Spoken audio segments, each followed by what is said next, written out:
pledge allegiance to the flag of the United States of America and to the republic for which it stands, one nation, under God, indivisible, with liberty and justice for all. Roll call.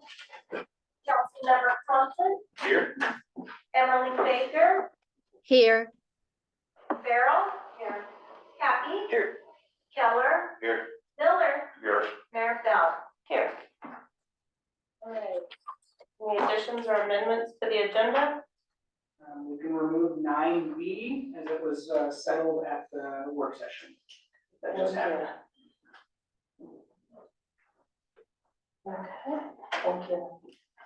Any others? Okay. Next, adoption of consent agenda, do that. Or do we need a motion?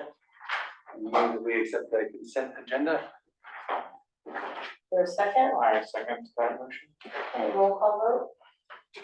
Councilmember Compton. Aye. Emily Baker. Aye.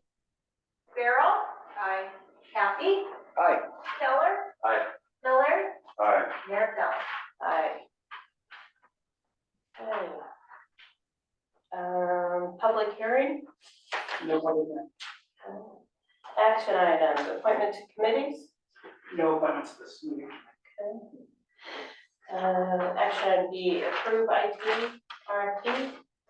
Yes, so the last meeting, council had asked to update the RFP. Let me get to my notes really quick.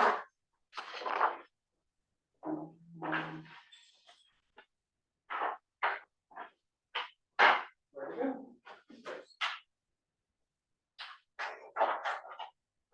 All right, so I worked with City Attorney Cleveland to get it updated. It's been revised to eliminate, to the best of our ability, eliminate any advantage our current provider may respond, may have in responding. So he's comfortable with it. Yep. I move that we approve the RFP for IT services.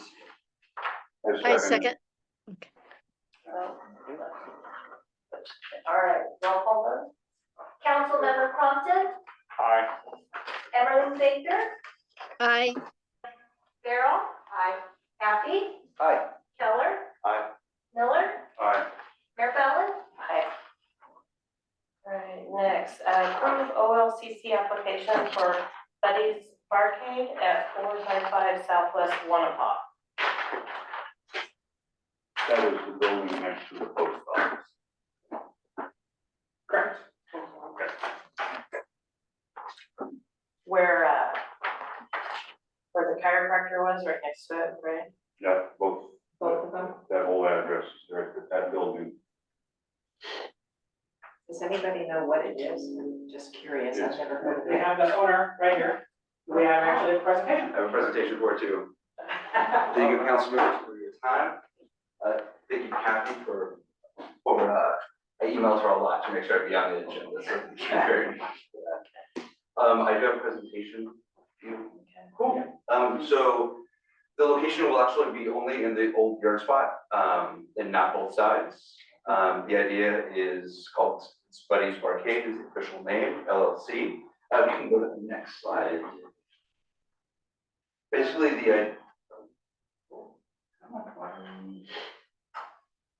What happened here? I just gave you one slide. I don't know. That's it. That's it. One slide. You started sharing your screen now, not that last time. Yeah, I was trying to show the presentation, but now it won't let me. Advanced. Do you have to click on the slide? Get back into PowerPoint? There we go. Okay, that's what. Okay. Yes. Sorry. Great, so yes, well, first of all, my name is Albert Nance. Hello to everyone I haven't met yet before.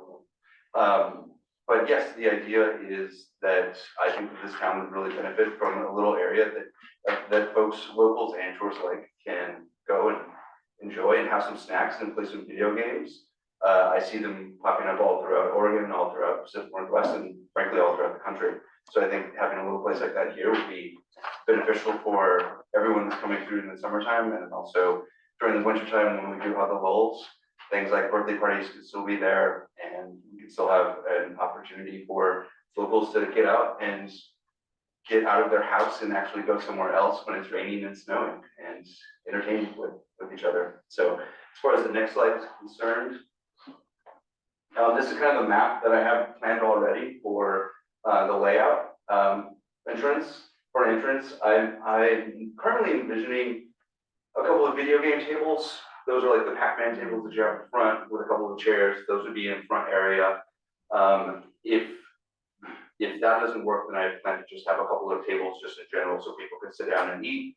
I've actually been doing a lot of research, and I'm thinking where the fridges are at. One fridge will be for adult beverages, the other fridge will be for kid drinks. I have a whole list of details on all of that later on, but I'm also thinking about some crane machines potentially in that area, however much I can fit within the space itself. Then the countertop where that's at, I'll have a couple of stools. Where the taps are at, I have a kegerator that will sit right there. And then everything this is EGC, those would be video game cabinets. And then we can set all those up. And then that backspace, I'm envisioning roughly 2 to 3 different couches with a TV in front of each one of those couches. So people can actually sit down with 2 people in a love seat and play video games. And then obviously the restroom, and then we have the storage area as well. So that's the planned layout that we currently have right now. Yeah, next slide, if you don't mind. Any questions, I guess? Are you including board games, card games, things like that as well? Or? I have thought of that. I don't currently have a space for it, and you guys have probably been in the New York space. It's not very big. Right. And the cabinets that I'll be using, the video game cabinets, are actually 3/4 size, so I can fit more of them inside of there. It's not really a video game area if you only have like 5. Right. So we got the big cabinets. That makes They're sense. about 6 feet tall, and they're usually about 3.5 feet wide. Okay. So I'm using the smaller ones, which are technically called 3/4 size. Okay. So they're about 5.5, 8 feet tall, but they're about 2 to 2.5 feet wide, so I can fit more in there in a row. But if I can find a place where we can do board games, then yes, for sure. Okay. Go ahead. Oh, go ahead. I was just asking, I'm sure you've measured that so that you can be ADA accessible from your front door to your bathroom? Yes, I actually going to meet the management company to make more measurements this week. Thank you. Of course. As far as the current plan for the games, like I said, the video game cabinets, I've actually already have, you guys should see my garage. I already have a bunch of these in the garage already. So if this doesn't work, everyone's invited to my house. It'll be super fun. But I'm looking at crane machines and Paw Patrol. There's a Paw Patrol like video game for little kids, which will be super rad because I want to make sure it's accessible for minors and kids as well as adults. And those are the digital video game tables. And then for the couches, I'm envisioning one to be old school Nintendo with some remote controllers that are actually remote wireless. One for Super Nintendo, and then TBD for the third TV over there. And then I have I think 2 more students maybe? Yes, no, 3 more. Oh, 3 more. And then as far as food is concerned, that's still really TBD. It's gonna be basically me and potentially one other person running the show. And as you guys probably know, there's not really a kitchen in there. So what I'm gonna have to do is find foods that are easy to make and won't take up a lot of space and will be easy for me to dole out to folks. So I'm thinking to go with the nostalgia feel of the arcade, definitely Hot Pockets or pizza. I asked my daughter, I told you this, Jordan, I asked my daughter what she wanted, and she said I had to have warm pretzels. So that will be on the. Lots of Mountain Dew. She can't not do yet, she's only 4.5, but I'm sure people will want that. So we'll have that, and then obviously some chips and stuff. As far as drinks are concerned, the keg unit that I have is actually, that's 5 kegs. I'm envisioning one of them to actually be a root beer, so I can make root beer floats for the kids. And then a couple of beers, and then one potentially for ciders for people that aren't drinking beer. And then within the non-alcoholic cooler, water, sodas, Capri Suns, energy drinks, whatever it is necessary, whatever actually sells, because that's the point of the game, right? Sell things. So that will be the drinks and the food plan. And then the next one is actually some gaming rates. I'm still fluctuating on this. The way that the units themselves are set up, since they are the smaller ones, I could technically add them to be coin operated. I just think it'll be a lot smoother if I just did a timed operation where people can come in, $5 minimum, you can just play whatever you want to play. And then based on the amount of time that you're here, that's what you would be paying. Knowing that I do want to have locals here to be coming to it throughout the entire year, local discounts. So I think that will help out with folks that come through. As far as asking folks, it's either I know them or obviously show proof of ID, and it would get some sort of discount. And this could potentially translate to other things like food as well. And like a family pass. Potentially, like if we start looking at like birthday parties, or if someone comes in and they have like 4 kids and 2 of them are under 5, like Right. that's fine, you can play. My daughter's been playing one of the video games I have at home, and she's been having a blast. I think I might have a thank you slide next, that's it. Oh, I know, in progress. So business license is already secured, limited on premise. This is not full on premise, this is just limited, so it's only beer, wine, and cider. Depending on how it works and what is necessary as far as the business growth is concerned, would potentially be on the agenda, but it's not right now, and not in what I envisioned for the next year. And then it's already with OLCC, and then the lease is in progress, it's contingent on license. And then inventory, like I said, you guys just gave me the garage, it is secured and ongoing. And then I'm hoping to open as soon as I get the license secured. I don't have a thank you slide, so I will say in person, thank you very much. Questions? How many square feet is that? It's just around 450. Around 450. Yes, sir. Okay, because parking, you have what, 1 space in front of the building? Correct. So they usually base it on a minimum size of 1,000 feet, requires 6 parking spots. And also your liquor license application, you're missing pages 1 and 3. All we got is 2 and 4. So, Mr. Miller, my question about the parking is what was instituted for the businesses that were there already? I believe a similar establishment was there prior to the year. So what did they do for their parking? Well, that was before I was here, so. She was parking across the street. But they were. But Brenda could answer that since it's her business. There was no reserved parking or anything. It's first come, first serve, as it always has been downtown. I will say, just for information, that building is 455 Wanapah. It's either A, B, or C. It is not just 455 Wanapah. Okay. And also you should go through the county to open a business, therefore all of the city, the fire department, everybody signs off on this. So you know how many people you can allow in their occupancy and all that, so there is a procedure. Because you are missing a lot of hardware that you'll find out when you do that. You're gonna have doors and all kinds of stuff to take care of. Right. That I'm sure whoever's managing it has not told you. Okay. So then just to plan for it. Good thing I had 2 months. Yes. I just wanted to let council know that part of the delay in processing this request was we had to go through our planner to make sure parking, all of that was checked into before it came to council. There is no off-street parking, so it's only on-street. And then the planner, they had an inside traffic engineer that they used that said this use would not generate more than X amount of cars per day, so parking was not an issue. Thank you. They park on Tahoma, which gets very clogged, not Tahoma, but Winnebago. It's regulators, excuse me, it's very clogged in the summer because of the, yeah. So I think the purpose of what we're trying to do is approve the OLCC Yes. permit. We don't have a full permit. And So I I sent would, through the entire permit, I don't know where it would be missing any pages. We've got 1, 2, and 4, we've got, no, you have we have information, 1, and 2, 4, and 4.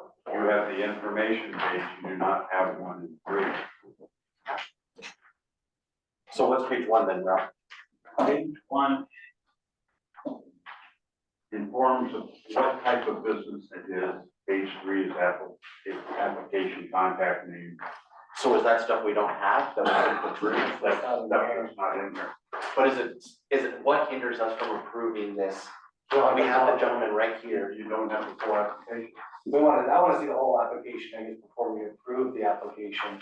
I feel like I saw it in the Was it on the online digital? program, on the digital one, Okay. because I remember seeing contact information and stuff. Well, there is, Maryland. Okay. Yeah. How about if, well, Maryland's, I don't think it'll take him too long, he's gonna pull it up right now. oh, perfect. And then amending A, B, or C would be a pretty quick revision, I think we could make happen. Sounds good.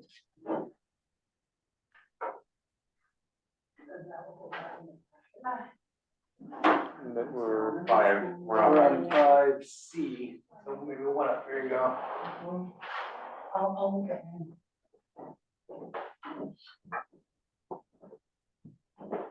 So what's the next page? that's the information page. Yeah, so we're missing it on there too. Yeah. Is it a city issue? Did we accidentally not put it on? Albert, do you have a copy of it? I do have Or, a copy. Oh, perfect. That'd be great. yeah. Thank you.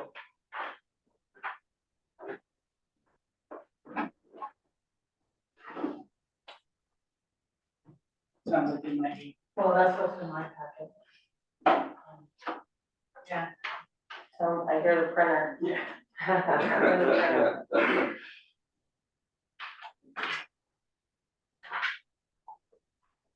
and Marilyn just checked the original, it seems to be what is in the packet. So I don't know that there's pages missing, it might just be what.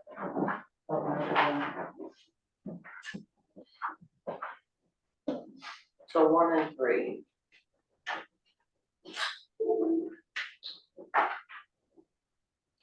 while we're looking at pages, I want to say it sounds like a great idea. I like that you're meeting some of the goals that we've heard from the community for indoor recreation. Sounds like you're doing your research on, how to set it up and, engage the minors and the adults. And obviously you have a plan for, you go through the OLCC for making sure that minors don't have access to the liquor refrigerator or whatever. But that, I've seen that at lots of places in Portland, they have the beer in the refrigerators there. And I do notice at Gorgeous and Thunder Island that there's games for the kids and the adults are drinking. So it is something that I see that the community, tourists and locals like. So thank you for this creative idea. As Thank we you. get, I have a question. I can take the thumb drive. Sure. Oh, did you get it? Which question? How late do you plan on staying open and when, like, your opening and closing hours? And if there are any times that kids are not allowed to be in the building? That is a great question. I Some anticipate. pages are numbered. Sorry, I'm trying to get this ready, but. Sounds like. Yeah, I think we're good. Worked out, Yeah, we're good. Okay, We're good. great. Currently, specifically for the summer season, I'm anticipating only, really Thursday through Sundays. On the Thursday and Fridays, that will be later afternoon, and I probably won't stay open past 8 or 9 o'clock. As far as Saturday and Sunday concerned, I'm anticipating noon till 8 or 9 o'clock. So there wouldn't be, it wouldn't be a late night thing, and it also, would be open to minors the entire time, unless they have to go to bed. Oh, yeah, of Yes. course. Do we have the original with Mr. Nance submitted, Uh, that's what they've got. Can that be amended to update the address to reflect unit A, B, or C? I can do that right now. Yeah. I think time is of the essence. You want to get this open by May, you need the license in place for your lease. So Correct. I don't want to see us kick this can down the curb another 2 weeks because of something that's missing on the application, if we can avoid that. Oh, I yeah. appreciate that. Well, yeah, you guys could approve it with the amendments, yeah. Any other discussion or I think we thoughts need to, or a motion? I think we need to amend the application. So what should the address be? A, I believe it's A. A. Technically, it wasn't, we did not have, I did not at least see if it had an A, B, or a C when I filled out the application for the lease itself. But there you go.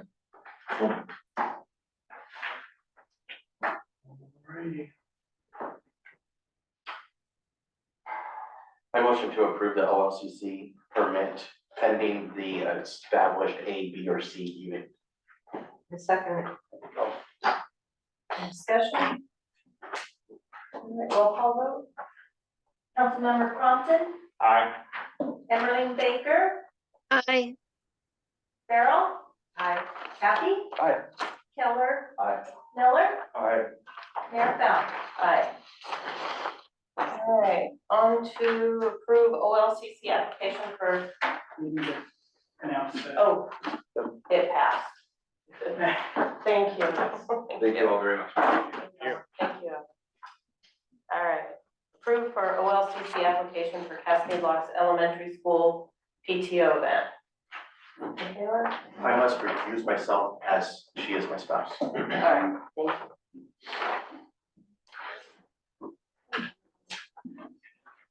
Any questions? Don't talk about the event. This is for our casino night that we are hosting on April 15th at the Pavilion of Cascade Locks. It'll run from 7 to 10. It's a fundraiser. It will be our primary fundraiser this year for support of the Cascade Locks Elementary School.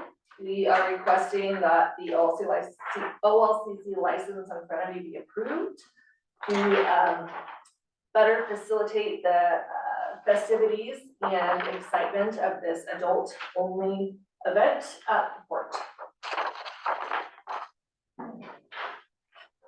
Do we have a copy of it?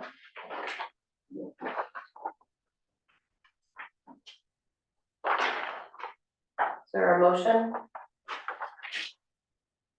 I move that we approve the OLCC application for the PTO event on April 15th. I second. It's been seconded. Discussion? Are you gonna just be checking ID if you're at the door then? Yes, Eddie will be required to enter the event. We will have bracelets issued to everyone that has been checked. All of our bartenders are licensed and know to appropriately serve and monitor that as well. Any other discussion? Wait, roll call vote? Councilmember Compton, Aye. Emmeline Baker, Aye. Farrell, Aye. Kathy, Aye. Keller, Miller, Aye. Mayor Fallon. Aye. It passes. The OLCC application for Cascade Locks Elementary School PTO event passes. All right, next one. Not yet. They're coming back. Thank you. We should have switched that around. All right, next one, approve resolution number 1484, authorizing specific staff members and city councilors to sign checks and repealing resolution 1450. So now that we have a full council set and new staff in place, and staff changes, this is approving who is authorized to sign checks and who no longer is authorized to sign checks. get a new finance officer in place, they'll probably have to update this again, but for now, this is who's authorized to sign checks. I move to approve resolution number 1484, authorizing specific staff members and city councilors to sign checks for the city of Cascade Locks for appeal resolution 1450. For a second? I second. Okay. All right, discussion? Yeah, I object to section 2. This is something because it's a succession of authority for councilors to sign city checks. You remember in the February 13th meeting, I brought up that you had issued a list to staff, much like this, on who can sign checks. That was beyond your authority to do. And it was a violation of the city charter. And this section 2 is nothing more than trying to legitimize that.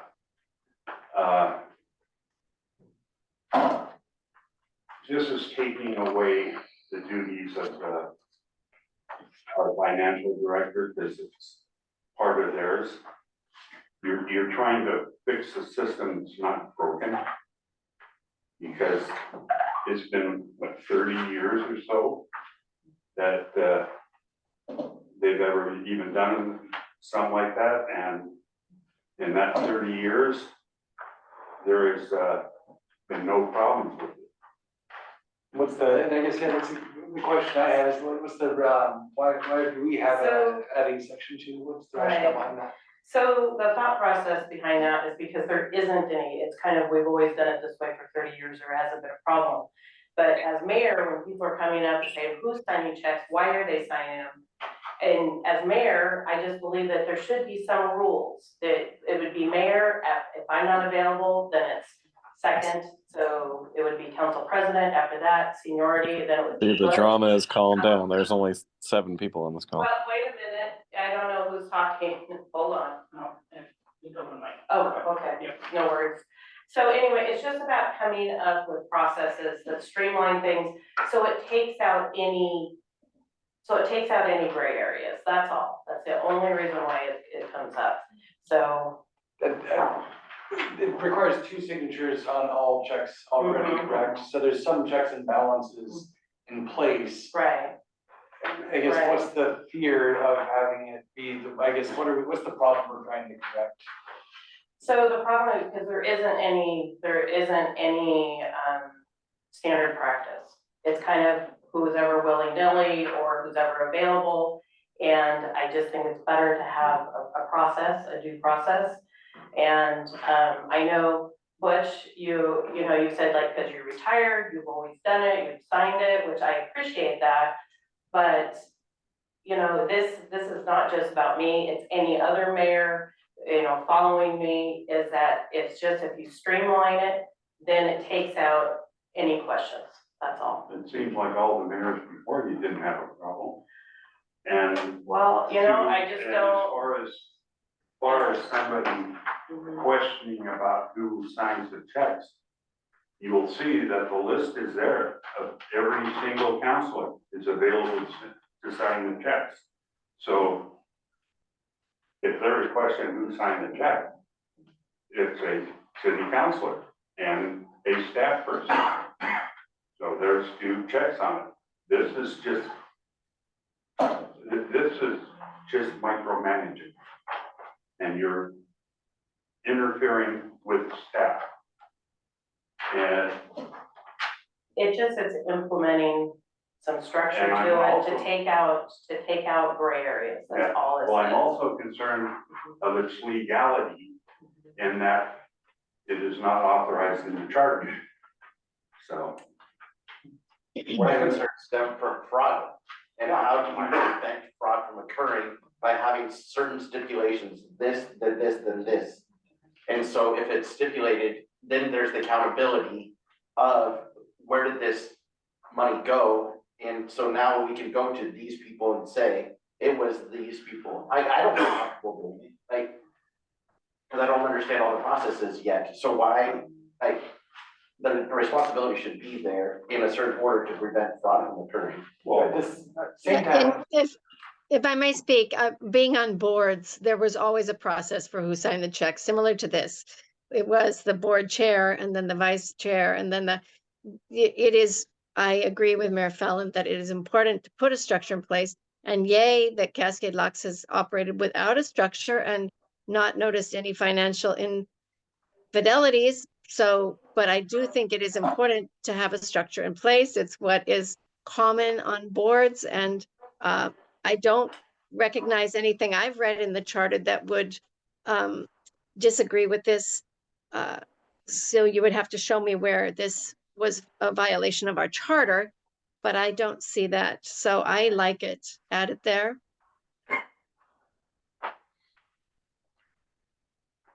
It's just about coming up with a process. How does micromanaging what it is? Oh, that's your opinion. Besides the order, of how it's listed, I'd like a little bit of clarity on the, where is it? If one of these are not available for council signature, so he gets a voicemail from you, does he wait 30 minutes? Calls another one, waits 30 minutes. I mean, I don't wanna waste our admin's time, that they're busy enough as it is. So how is that working? Currently, how it's working, that they'll call, I come in, and if I'm not able to, then I call Pete right away. And then text him, yeah, and I say, hey, I'm not available, are you available? Or if I'm in a meeting, then Jordan needs called. And so then we just go down the list. Butch came in because he's most seniority.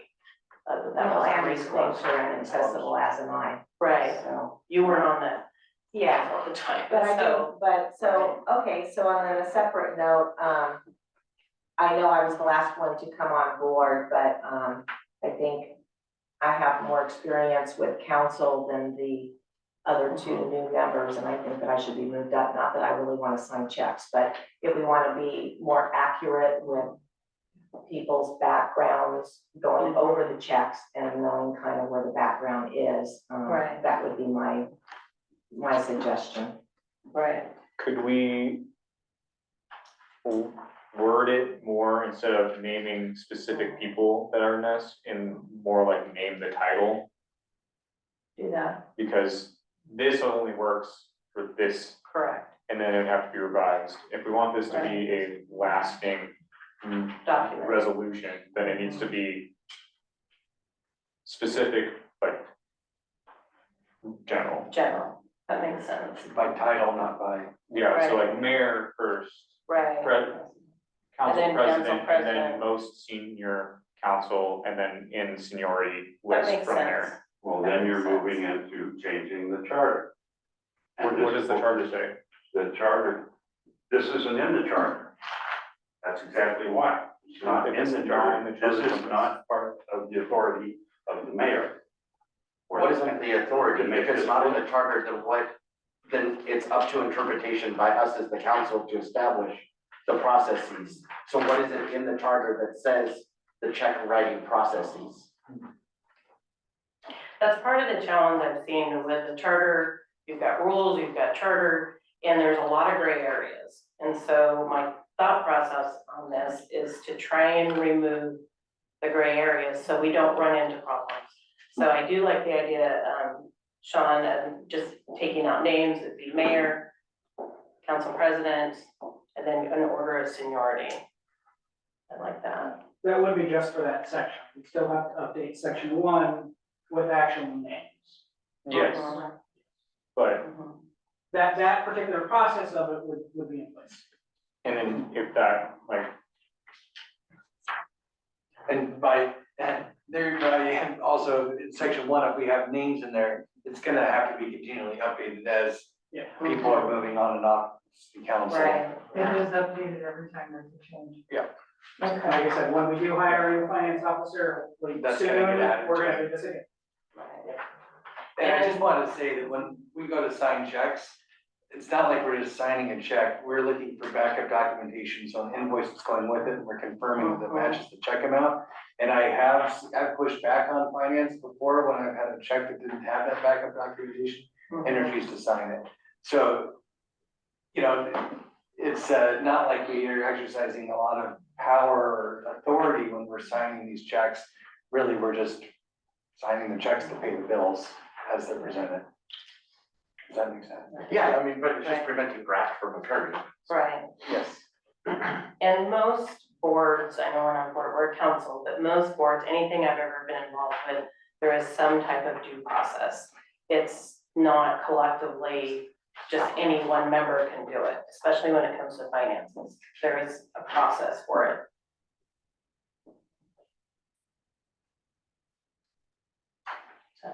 And we had resolution 1450, which is that this is replacing or revising. So there was something in place. So is our current plan of action then that this comes back to the next meeting changed, or do we make friendly amendments now? I think we could, Jordan? Yeah, yeah, we can motion. with the Approve amendments. With the amendments. Yeah. Yeah. So I'll revise my motion to approve. Where we got, I move to approve resolution 1484 as amended, authorizing specific staff members and city councilors to sign checks for the city of Cascade locks and repeal resolution 1450. Okay. Is there a second? I second. Any discussion? To clarify, those amendments are in section 2 to list the positions, not the people. And there's discussion about moving Tamara up the order to call. Is that one of the amendments? Or part of the amendment, or is it just the title? No, moving Tamara, because then she would be more senior than some. Okay. Well, then we're going back to naming. So. Well, no, you don't have to name it, it's just, it's Right. the order of the, Okay, that's what the change, taking the names out, because you're more senior, okay, it just follows the path. all right. Any other discussion? So just to be clear, then the amendment for section 2 would remove the names, focusing on titles, and if one of these are not available for council signature, then the remainder of councilors can be considered in order of seniority, would be the other language that would be added. Is that correct? That sounds right. Sound good? Okay. Then voted on in second, so roll call vote. Councilmember Crompton, Aye. Emmeline Baker, Aye. Farrell, Aye. Happy, Aye. Keller, Aye. Miller, No. Mayor Fallon. Aye. All right, that passes. Resolution 1484. F.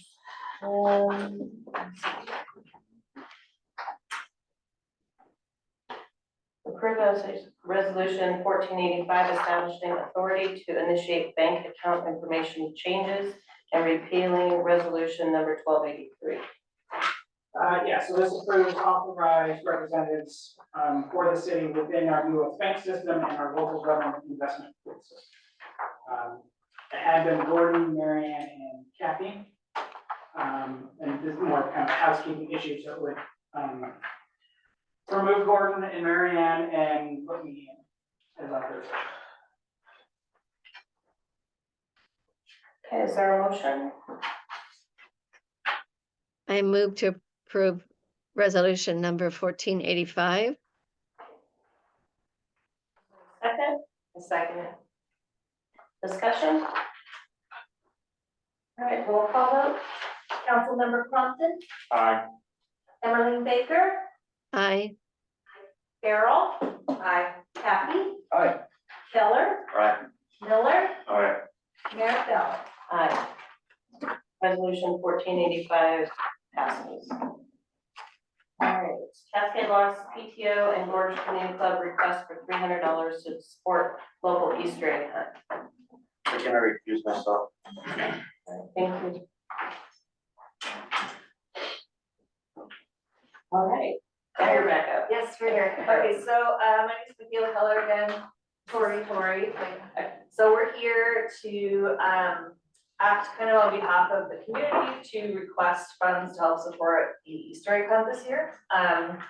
with the transition at the port and some new transition here, we're looking to sort of kind of be the intermediary between groups this year, and are interested in requesting $300 to help support that, to allow for purchase of like crafts and goodies, like not sugar. So, for the kids, so, Okay. yeah. And it coincides with our opening day weekend also. Oh, good. Yeah, for the Gorge Canoe Club. Yeah, good. All right. Any questions?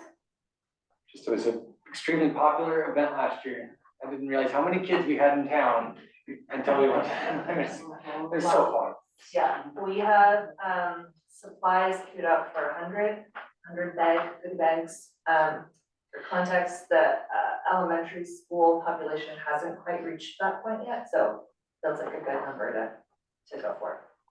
You'll have people coming from across the river too. Sure. Yeah. Have you approached any of the other donors from last year to try to secure money? I am candidly unaware of the donors from last year. I look at council, I know Tammy and I have I know people, first even hand. the numbers, were bringing candy to my door and things like that, but I don't remember getting any monetary gifts. Candy, PTO is actually fortunate enough to be able to utilize candy that was provided by the grocery store in town. So we have a solid supply of sugar and aren't requesting any donations with regards to that. So News cracks. your total ask, that's all you need is $300? That's what we're requesting. There's been a matching acknowledgement that the port is able to provide the same for reimbursement purposes. As a part, as Jeremiah's on, because I think they're a little bit less than 300 to match, so you might be short. Okay. All right, Jeremiah? You're on mute, there you go. No, yeah, the port's willing to match $300. We're also donating the pavilion space for free, and we're gonna do as little as we can with the staff that we have. I think maintenance is gonna blow out the yard, make sure it's clean, and put up a fence. My admin staff right now is stretched pretty thin, but financially we'll be there. The space will be there. And making sure the area is clean and fenced in will be there. Okay, good. I wanted to double check. All right. Any other questions? I just want to share, I am a member of the Gorge Canoe Club. Do I need to recuse myself from voting because I am a member? Yep. Probably, Yeah. yes. Okay. Okay. Any other comments? All right, is there a motion to approve? I motion to approve the funding request for up to $300 for the Cascade Elementary Parent Teacher Organization and Gorge Canoe Club for the local Easter egg hunt using budget line item 01-408-62022, support community programs. I second it. Discussion? Okay, roll call? Councilmember Crompton, Aye. Emmeline Baker, Oh, sorry. That's okay. Forget it. Farrell, Aye. Happy, Aye. Miller, Aye. Mayor Fallon. Aye. All right, that passes. Before you ladies go, I have a check from the Cascade Locks Community Church for $100 for you for the Easter egg hunt. And I also have a check from the Columbia Gorge Lions Club, which is closing, for $200 Both to be used for the Easter for egg. the Easter egg hunt. Ah, Thank you good very much. job. Thank you. Okay. Now we're on to appearance of interested citizens to share a variety of perspectives. And we have two here. And Tiffany Pruitt, you're first.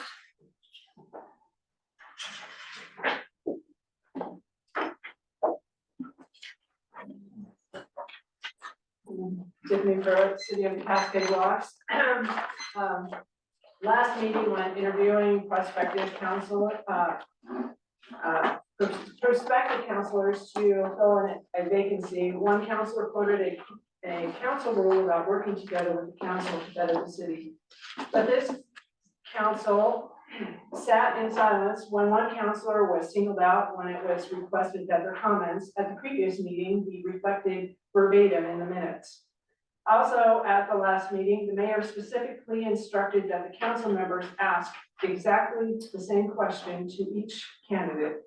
And when one counselor pointed out that a counselor was not following the rules, the mayor shut him down and nobody stood up for that counselor. The City of Cascade Locks Council Procedures 7.3, council relations with citizens, other public agencies, community organizations, and media. Part D states all outside communications that represent a council member's individual interests and opinions in opposition to the council position must clearly indicate the communication is not representative of the council position and is the council member's personal position. At the Roundhouse Cloud Innovation Open House meeting, the mayor made some statements as mayor of Cascade Locks. Since this proposal hasn't come before the council to vote on, except on hiring an attorney to craft an MOU to provide electricity for the said project, was the mayor speaking on behalf of the City of Cascade Locks. The mayor's entitled to have a differing opinion. Trust me, I know. I've been on opposite sides of very big issues, namely Nestle and the casino for the City of Cascade Locks. But if it is, any counselor is supposed to state that this is their opinion and not that of the city council. It's no wonder that people are watching this council very closely, because it seems that they only follow the rules when it serves them, basically putting a target on your back. And if I may explain that common American figure of speech, because a couple of people on the council have taken it personally. It is a phrase that is not literal, but means that you are putting yourselves under more scrutiny by your actions. And then also, I would also like to address at the last council meeting, there was a discussion about spending some tourism dollars. I think it was on beautification. I don't remember exactly what the topic was. Be very careful. I don't know if City Administrator Bennett's worked in the state of Oregon before, but tourism dollars are very specific on where you can spend them. Many councils in the past have tried to use tourism dollars used for beautification, and it did not qualify for that kind of spending. So you just really need to make sure you know what you're able to spend those dollars. Thank you. Okay. Next one up, Ted, Don. Bike safety on Forest Lane. Thank you, everybody. So I don't know if you see my document that I sent in. Okay, good. I'll just kind of hit the highlights just for the people that are tuning in to the Zoom call. So as we all know in this community, we know Forest Lane is got truck traffic on it. And there's also no pedestrian or bicycle access along it. One thing I thought was kind of interesting is in looking at this, when I was looking at the facts, first of all, let me go down my list here. So, request. My request is that we actively improve the bicycle and pedestrian traffic along Forest Lane. The objective is to create a bike lane to improve cycling and pedestrian safely along Forest Lane from Cascade Locks all the way to the overpass over there by where Easy Climb recreational area, and then continuing along Forest Road to Herman Creek. And I'll get into a little bit more detail about going that far out.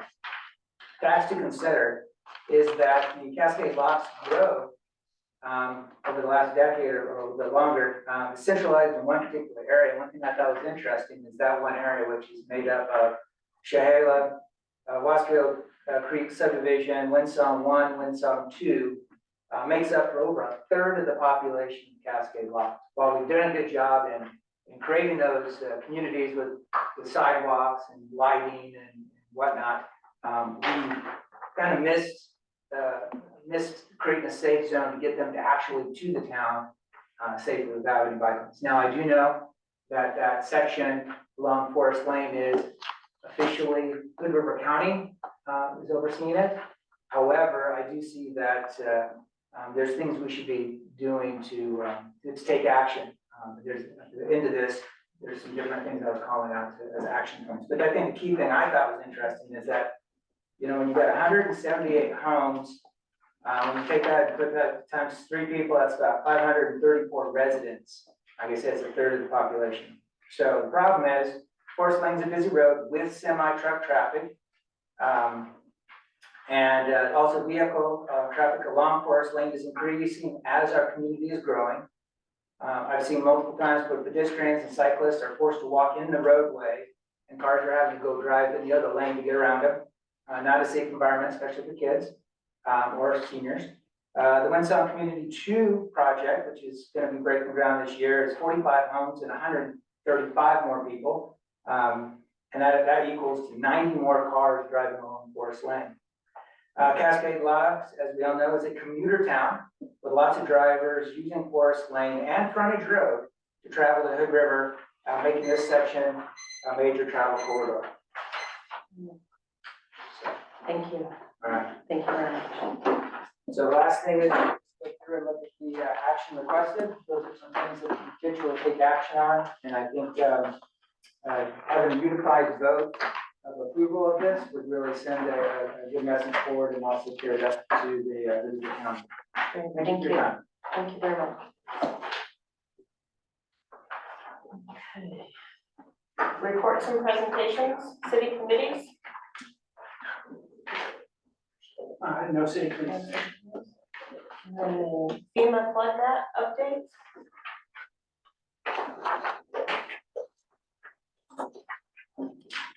Hi there. Can you hear everybody okay on Zoom? Fantastic. Awesome. So my name is Mitch Payne. I am a floodplain management specialist with FEMA Region 10, based up in Seattle. We cover Oregon, Washington, Idaho, and Alaska. And part of what we do is help communities with updated flood information. And you all requested a short presentation from myself and my team members about the updated flood map project that's going on. So we're here to just give you a brief 5 to 10 minute presentation, and I'm going to turn it right over to my colleague Joshua, and then I will be back on about halfway through and be happy to answer any questions. I'm going to jump in real quickly and ask if it would be possible to share my screen. It says the host disabled participant screen sharing, but wondered if that was a possibility so we could show you some images. Like we're working on it. Okay. Okay, should be able to do it now. Perfect. Can everyone Great. see that okay? Yes. Perfect. Okay. Thank you, Mitch. My name is Joshua Crowley. I'm with Star 2. I'm a contractor for FEMA. Ted Perkins, the FEMA regional engineer, could not be here tonight, but we just wanted to, again, very quickly go through this, and please stop me anytime if you have questions. Olivia, you can advance to the next slide, please. So why are the flood maps changing? You know, we change the maps every 40 years, whether they need it or not. No, it's been, I mean, the maps in Hood River are, I think, dated 1984. They are well overdue for a change. And so we do have new flood data along the Columbia River, and several of the streams have been restudied. But the reality is flood risk changes over time. The current paper maps are not ideal for identifying the risk. It's very hard to, you know, tell where you are relative to a floodplain. And so a new digital product is much easier to interpret. And the policies and national priorities have been updated. There's a lot of new data available. Next slide, please. This is what the entire county looks like. As you get into rural areas, the maps are typically printed on larger panels. For the main populated areas, the northern section, you can see the panels are much smaller, so you can zoom in and see a little more detail. But what's being updated is there are 37 total flood insurance rate maps. Those are the maps that have the flood zones on them. The flood insurance study, and there's one index page, obviously, for those flood insurance rate maps to figure out where you are. And that's what's being updated at this time. So this is the total scope of work. There were 4 detailed streams, and detailed means these streams were studied with survey on the ground to capture bathymetry, which is what the ground surface looks like underwater. LiDAR topography is what's used to collect the entire county for terrestrial topography, and it's very, very accurate, but it does not penetrate the water. So wherever the water was when the LiDAR was flown is what shows as the ground surface. And so for the detailed streams, we do have bathymetry surveyed, so we're getting underwater to make sure we get the full capacity. But only 4 streams have detailed survey, and that also includes survey of bridges and crossings. We have about 217 miles of new approximate studies, and this is Zone A on the flood map. So if you know the flood map, Zone A typically does not come with a base flood elevation, but that's the older models. The new data has base flood elevations everywhere, which will facilitate regulation and helping people build safe and higher than that base flood elevation. But approximate streams typically doesn't include survey, but we do have very good crossing data from fish passage and other data sources. So these are pretty comprehensive models for the approximate streams, much higher resolution than they would have been in previous years.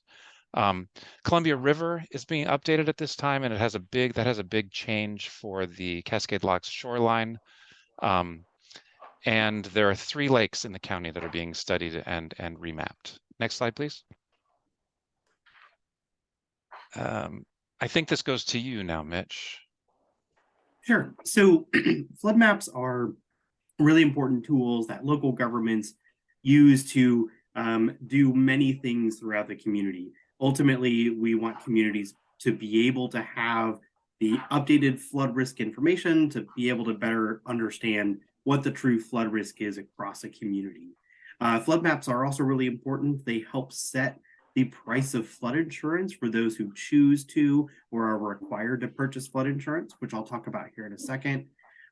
They are also the basis of the City of Cascade Locks floodplain regulations, which I'll talk about. And as part of that, there's data that goes into those floodplain regulations, the implementation of them that private individuals use and their surveyors and engineers that they hire to do the work use to inform those regulatory requirements. And then lastly, it is an important tool of emergency management, making sure that we have some idea of where flood risk is actually going to happen and what we can really do about it. Next slide. So we're talking to you all because the City of Cascade Locks participates in the National Flood Insurance Program. The city joined the National Flood Insurance Program way back in 1975. So the city's been a part of it for well over 50 years. I think I have my math right. And as part of that, the city agrees and applies to FEMA itself to join the National Flood Insurance Program. FEMA provides flood maps and flood insurance to residents, business owners, and property owners within the city, as long as the city agrees to regulate development that happens within the mapped 100-year floodplain. And the whole purpose of the National Flood Insurance Program is to help reduce the cost of disasters. Our goal with the regulations is to reduce the loss of property and the loss of life.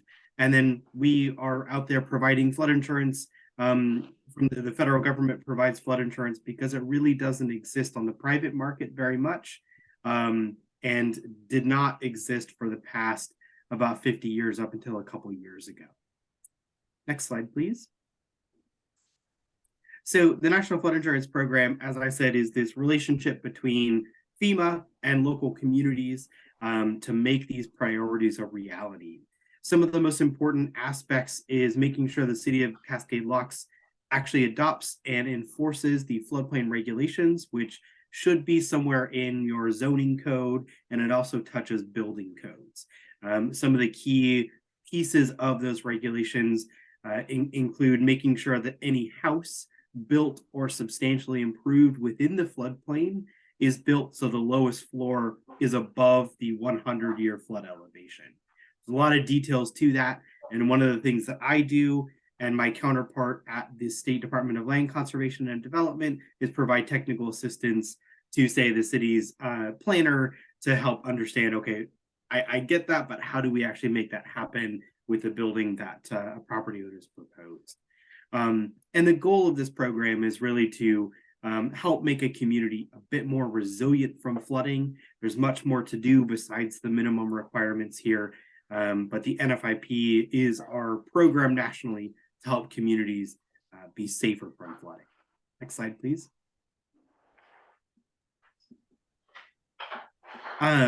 So essentially the flood maps are changing. What Joshua indicated is the current maps that the city has are relatively old. They're a little bit more difficult to use. And the new ones will be an interactive product where someone can type in an address and zoom down into their property, much easier to see, is my house in the floodplain or not? So you can see this example on the right. This is over by Hood River, but it will look very similar in Cascade Locks as well. Next slide. So as part of the study, we have incorporated a lot of other data into the analysis to answer a lot of questions that most people have. I think the biggest question that you all are probably wondering, and many people, is, okay, what does that mean? How many properties, how many buildings are being removed from the floodplain or added to the floodplain? And here you can see some preliminary numbers. These are not exactly accurate. We use building footprints, which may or may not be exactly accurate, but in general, this is going to be the change here. So breaking this down just a little bit, if you look down at the second table, I think that's going to be the most useful piece here. You can see within the city of Cascade Locks, there are 35 structures, and these might be houses or detached garages or non-residential buildings. We didn't break down the specific numbers, but there's about 35 that are added to the floodplain as a result of the preliminary maps that are in process. And then as part of those maps, 11 have been removed from the flood. So that's about the numbers. The net change there is then 24 buildings that are added to the floodplain as a result of the new flood analysis. In some of the things that Joshua talked about, the detailed study where we have really good survey data, you're going to find that on Dry Creek in sort of the northeast part of town, and Rudolph Creek, I think I have that right, yes, in the south part. So those have much better data than they did before. Next slide, please. So we have been working on this project in Hood River County for a number of years now. We've presented to the other communities within the county as well.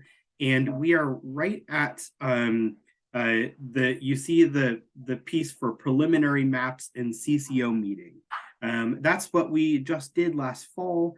We got a request from the city to do this presentation to the council, and the next steps from here.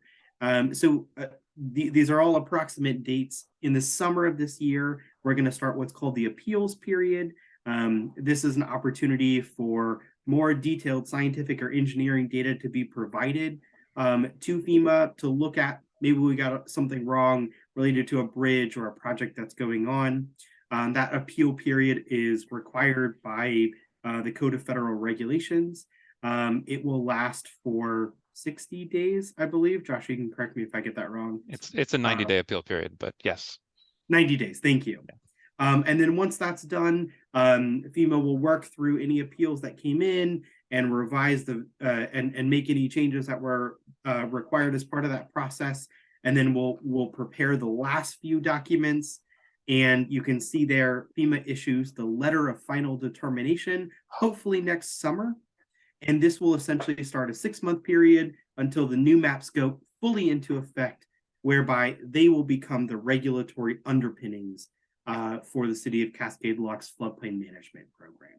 So that's our status from here on out. And I think this is the last slide. I'm going to talk through some public engagement efforts, but do we have a question from somebody on Zoom? Hallie? Yes, and it's specifically about public engagement. So I'll let you finish real quick. Okay, perfect. I'll run through these pretty quickly. I forgot to introduce myself at the beginning. My name is Olivia Schad, and I'm with Resilience Action Partners, and we are a FEMA contractor that work with FEMA to support local communities in their public engagement efforts to communicate some of these flood map updates to the community members so that they can understand what is happening to their properties and their community. We engage in a lot of different ways, whether that's through flyers or mailers or public open house meetings. During the COVID-19 pandemic, we came up with an innovative solution to not being able to meet in person, and that was what we call the virtual flood map update site, which you can see here on the screen. This took all the information that we usually present at an open house and put it on to a virtual site. So individuals and homeowners could go to the site to get information about the flood map, about the study, and be able to interact with some of those virtual maps that we were talking about earlier. So we have created one for Hood River County and all of the cities included in the county. And the link is here. And yeah, as I was saying, there's tabs that you can toggle to. There's different videos and different maps that you can interact with. There's also a contacts slide or tab that gives the name and contact information for the experts who know about these issues, and individuals can reach out to them with specific questions. And then there's also a tab in Spanish. So individuals who speak Spanish can have the same information provided for them. This is kind of gives an overview of the different features on that virtual site. Like I was explaining, you can view, download, or request personalized maps. You can get information about the flood study, engineering, learn more about flood insurance and the NFIP program, and then contact information and experts about any questions you might have. Another outreach opportunity that we engage in often is the flood risk open house. And we are working with members or community officials in your community to plan this event for the city of Cascade Locks and neighboring communities.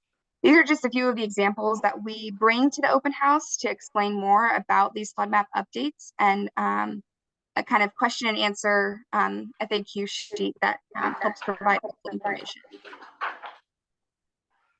This is more of the information that you will find at the open house: property ID and digital mapping, flood study and engineering, the floodplain regulations, and flood insurance. And these are the individuals that will travel to the community, those experts that know best about these things that can answer the questions. More pieces that we like to talk about are the connection to the hazard mitigation plan.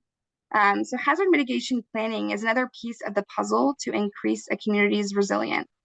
Hazard mitigation is any sustained action taken to reduce or eliminate the long-term risk to human life and property from hazards. Action is at the core of the definition.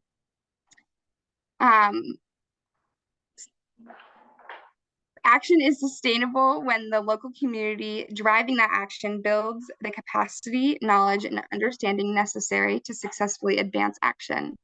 Specifically, targeted community engagement is key when helping communities to advance action.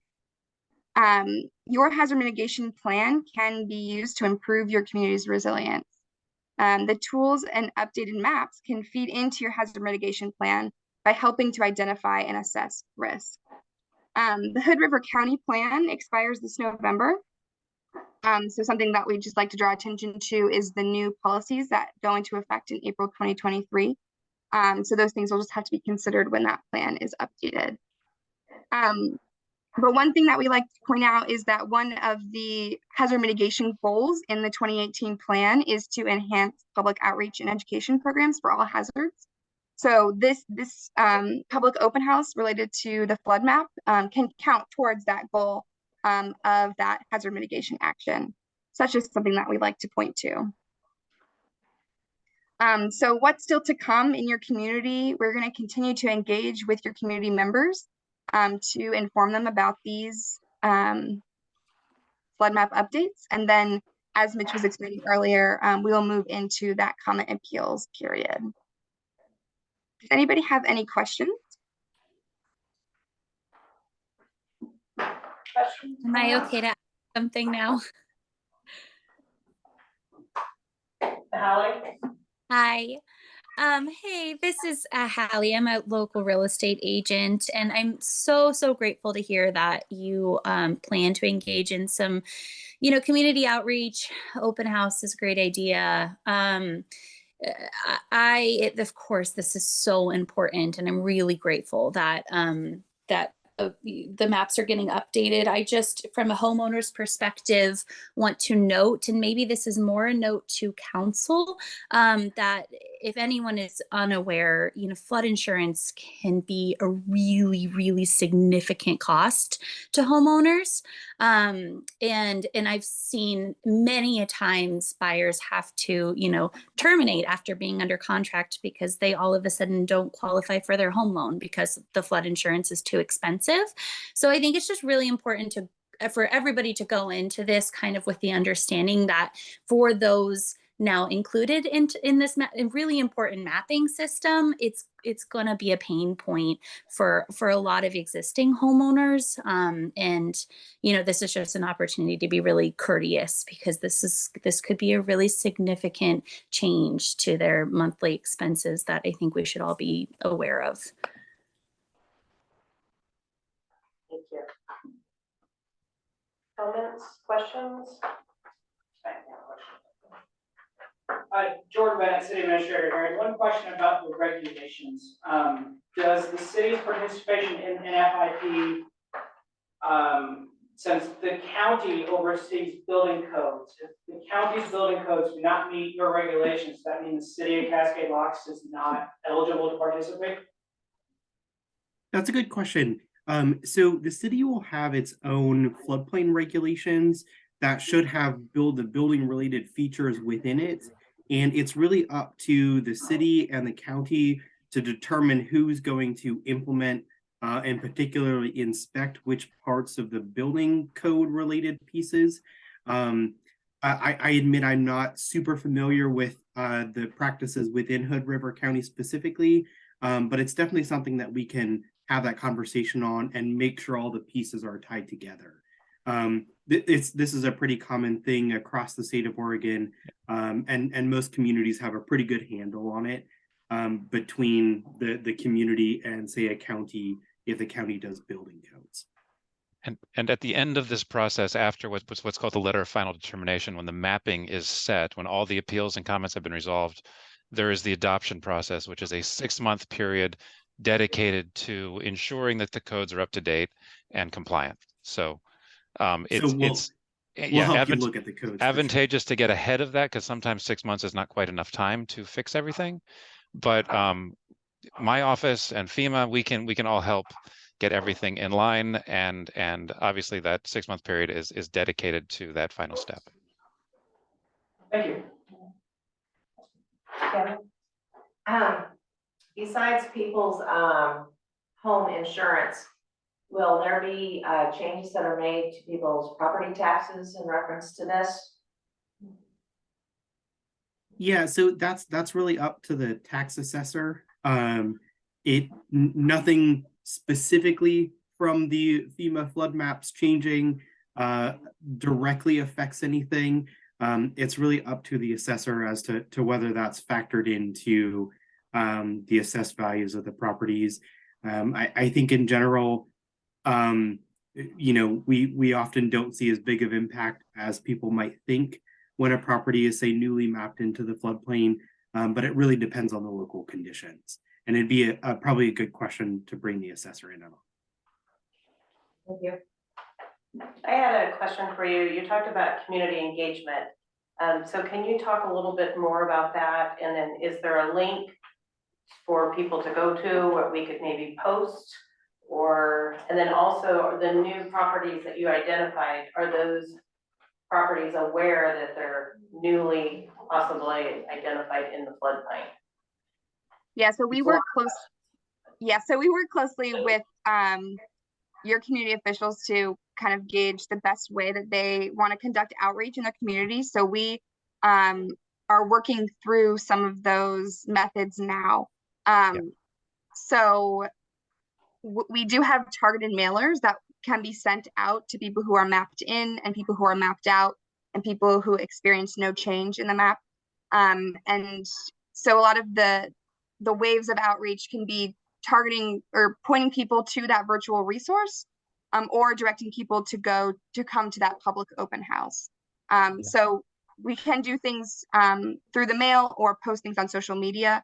And so those conversations are happening, are ongoing in Cascade Locks and in neighboring communities. Josh, you have something to add? Well, I was just going to say, our outreach to date has been with the county and with the cities. We haven't notified any, and we wouldn't typically notify individual homeowners.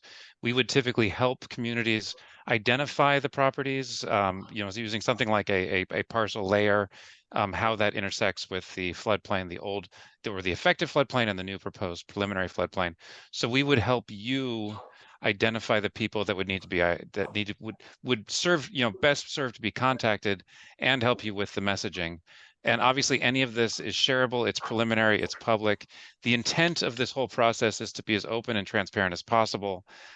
Every piece of this process can be scrutinized and challenged at every level. So we want people to understand what's happening. We want them to understand why it's happening, and this is, the natural hazard we're representing, and not a FEMA policy or a other, this is, we're trying to map the risk.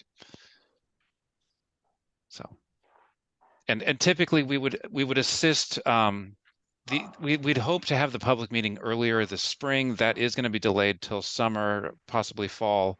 And we would usually focus on the direct outreach within the weeks prior to that public meeting. So that's why that is a little delayed. That's why you probably haven't heard of any direct outreach yet, but that is the intent, is to reach out to the properties directly impacted. I think it would be helpful if we could have not just more time, more than a few weeks notice, preferably a month, so we can make sure that maybe if there's any information on any public meetings, that we can make sure that they're printed. Not everyone has access to social media. So I want to make sure we get a good combination. Okay. And enough time for it. Yeah, that sounds good. We try to aim to have those delivered to your community officials to send out at least a month out, 1 to 2 months prior to the public open house. So we'll make sure we give you plenty of time.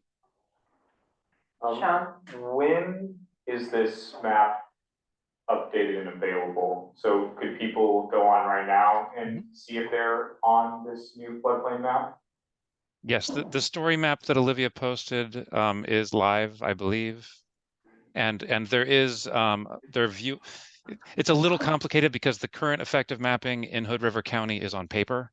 There is no effective digital copy, so it's hard to compare the new mapping to the effective mapping, because we can trace the old mapping and we have a good guess of what it is, but it's not the official effective mapping. So again, the comparison is not as easy as it should be because of the age of the effective, but all the data is available. It's available on the Map Service Center from FEMA.gov, and it's available on the story map, which has the whole history of the project and the methodology and the results. So yes, that's available for sharing and for anything that you'd like to do now. And also we in general are available if you want to do a deeper dive into anything. If you look at the mapping and see something that you're like, why is this happening this way? Please, this is intended to be a brief presentation on the bones of the issue, but we are available to get into the detail at any time.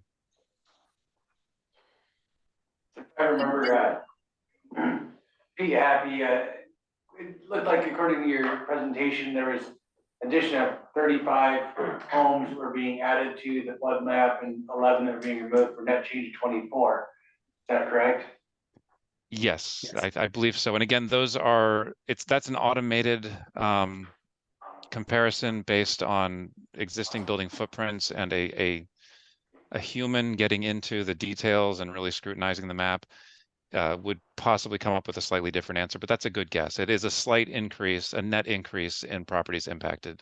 Yes. I guess if I was one of those people that was feeling like I might be impacted by this, I'd want to know whether I was added to or removed from the flood map. but you're recommending for those people, the right resource to go to would be the story map. The link story that we map have. would be ideal. And again, we would hope to identify or to send notifications to these folks in person. That's typically the cities and the county would do the sending. We would help with the messaging and who to contact. But FEMA doesn't typically have budget to actually do the mailings. But yeah, we would want them to know directly, and then they could come to them. They can engage with us online through the story map. We can send them maps through the email and have conversations about what's changing. But also the public meeting is we're there in person, and they can talk to us face to face. And we typically would print out maps that have a before and after, or a effective versus preliminary, and so they can see exactly how it impacts their property. And they can speak to the engineering team and figure out what's driving that change.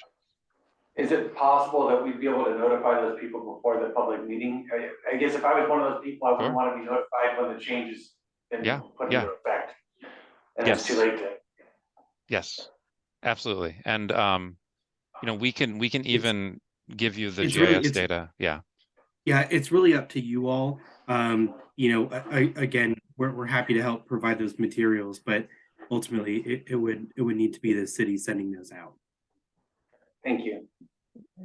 And staff can get the link and post it on the website, Facebook, get the word out. And printed in the newsletter. Yes. Yeah. Okay. And absolutely. And we are giving a little more scrutiny to the Dry Creek and then Rudolph Creek, which is also I think it's actually where Moody and Rudolph come together. Those are where the biggest impacts are. And in general, the Colorado River is backing off. Columbia River, sorry, I'm in the wrong part of the world. The Columbia River is backing off a little bit. Even Thunder Island comes out of the floodplain. Not that anyone's paying flood insurance out there, but we just want to make sure that the modeling, it's a complicated situation where the water's coming down very fast and then hitting the flatter areas toward the river. And we want to make sure that's totally accurate and mapped as it should be. So it's getting another look before we release it. And again, this is always the appeal period and the comment period is it's not set in stone. And even when it goes effective, it's not set in stone in that you can always challenge these maps with the letter of map change process. So. All right. Yeah, right now, another question. Holly, did you have another question? I just have one follow-up question.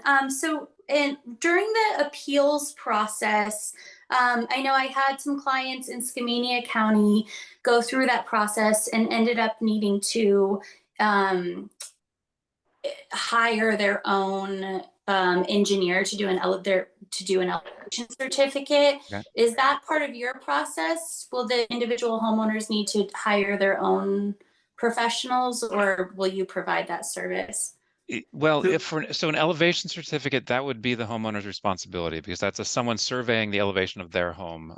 We have LiDAR data, the LiDAR topography, which is very accurate to within a few centimeters, but the LiDAR data has no data under the house. And so it's all shots, bare ground shots. So the least amount of data is actually where the structure is because there are no shots of the ground under the structure. But so things like elevation certificate would always be the responsibility of the homeowner.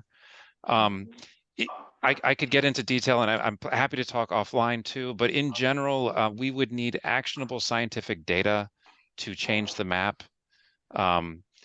Thinking someone saying, I've never seen flooding like this, or I don't think this is right, is not enough to change the map. We would need something like, we think your topography is wrong. Here's a newer grading plan, or here is high water marks potentially from a flood of record. And we would need actionable scientific data. So we're happy to help, but generally someone needs to demonstrate how the study is wrong and how it should be more accurately done. So in some cases they would need engineering help. But again, I'm an engineer and I'm available to help people. I wouldn't be able to resolve the comment for them on the phone, but I could tell them if the data they had was something that might be enough to make a change.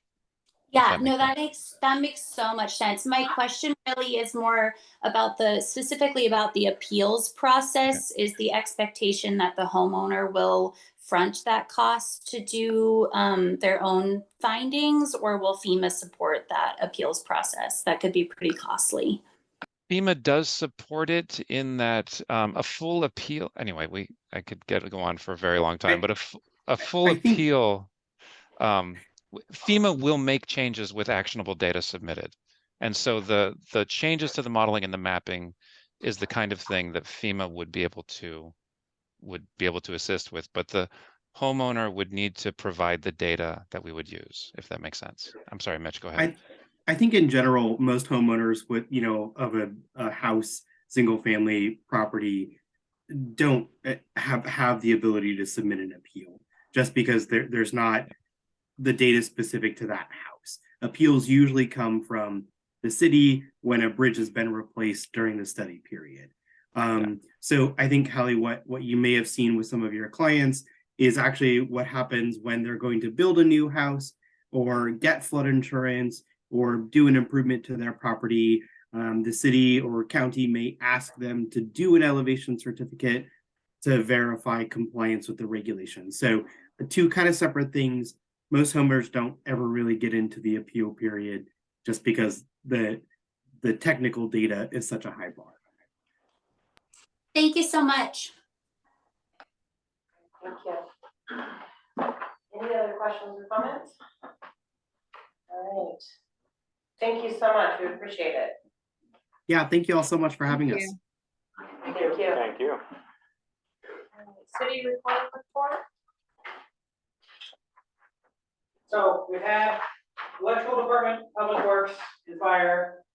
I've asked city recorder Kathy Woosley, other than finance, the only one that hasn't presented yet. I think all of you have met her. You were all sworn in by her. But just want to make sure full understanding of her role within the city.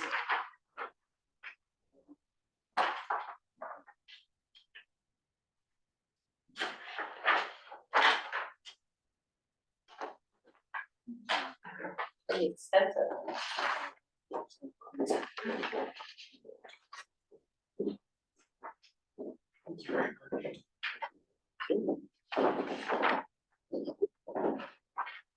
I don't know if you'll like this, but as of about 2 weeks ago, you've been here 28 years? March 16th. March 16th. So 28 years. So she is the city of Cascade. She is our institutional knowledge.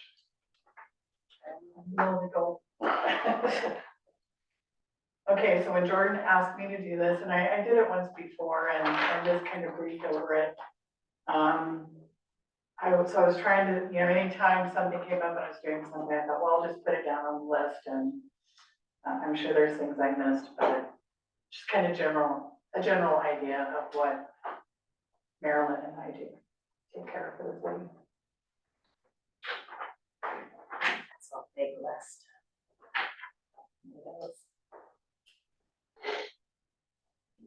Does anybody have any questions? You have your notary down here somewhere? Yes. Yep. That's good from the bottom.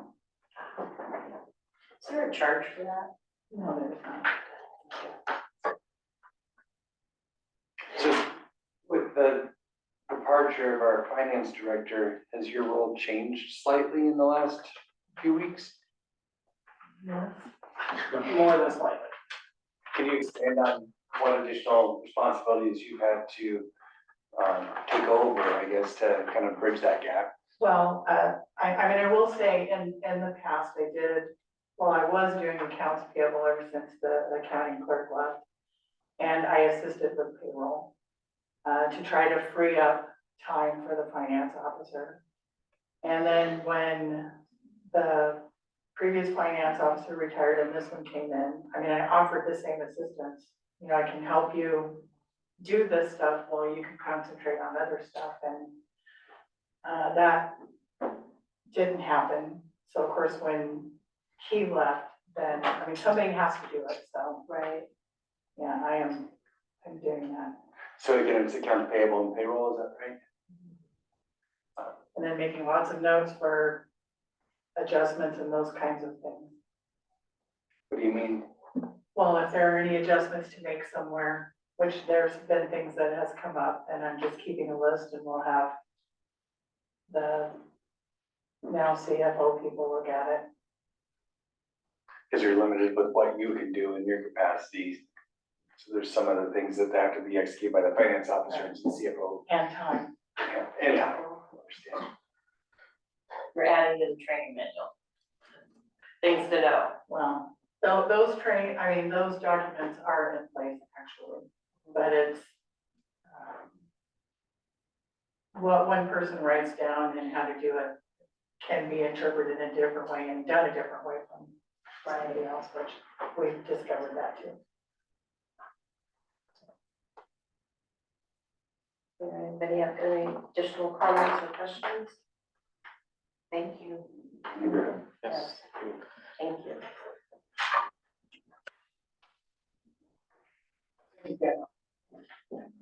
All right, city administrator Bennett report.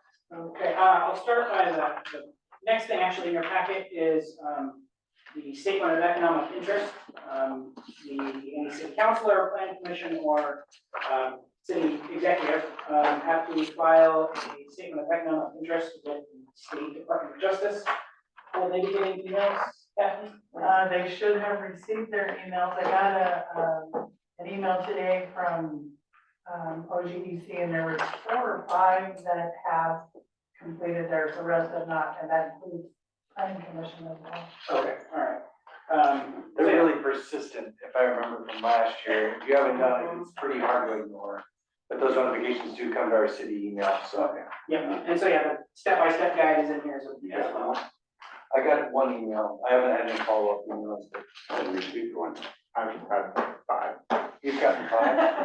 And I've already done it, so I'm like, okay, stop you. That's interesting. So it's somewhat consistent, sounds like, with the notifications. I better check. We might check your spam mail or something, because you definitely should have been contacted. And I can check my list as well, they inform me when people have. Do you know the deadline on that offhand? Is it April? Text it. Okay. So the guide is in here if you need reference. On to my report, the community vision plan, like I said, they're moving quickly. In the packet, behind my report is a draft of the survey to send out. They're hoping to get it out here by, I think about the 14th. Where's the calendar? Yeah, that next Friday, have it out for a couple, at least 3 weeks.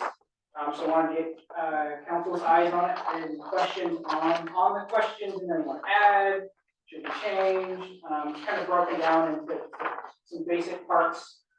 Quality of life, would you say Cascade Locks is a place to live? Is excellent, poor, fair, good, very poor, however you word that. Government performance, government priorities, vision for the future, demographics, and then a conclusion.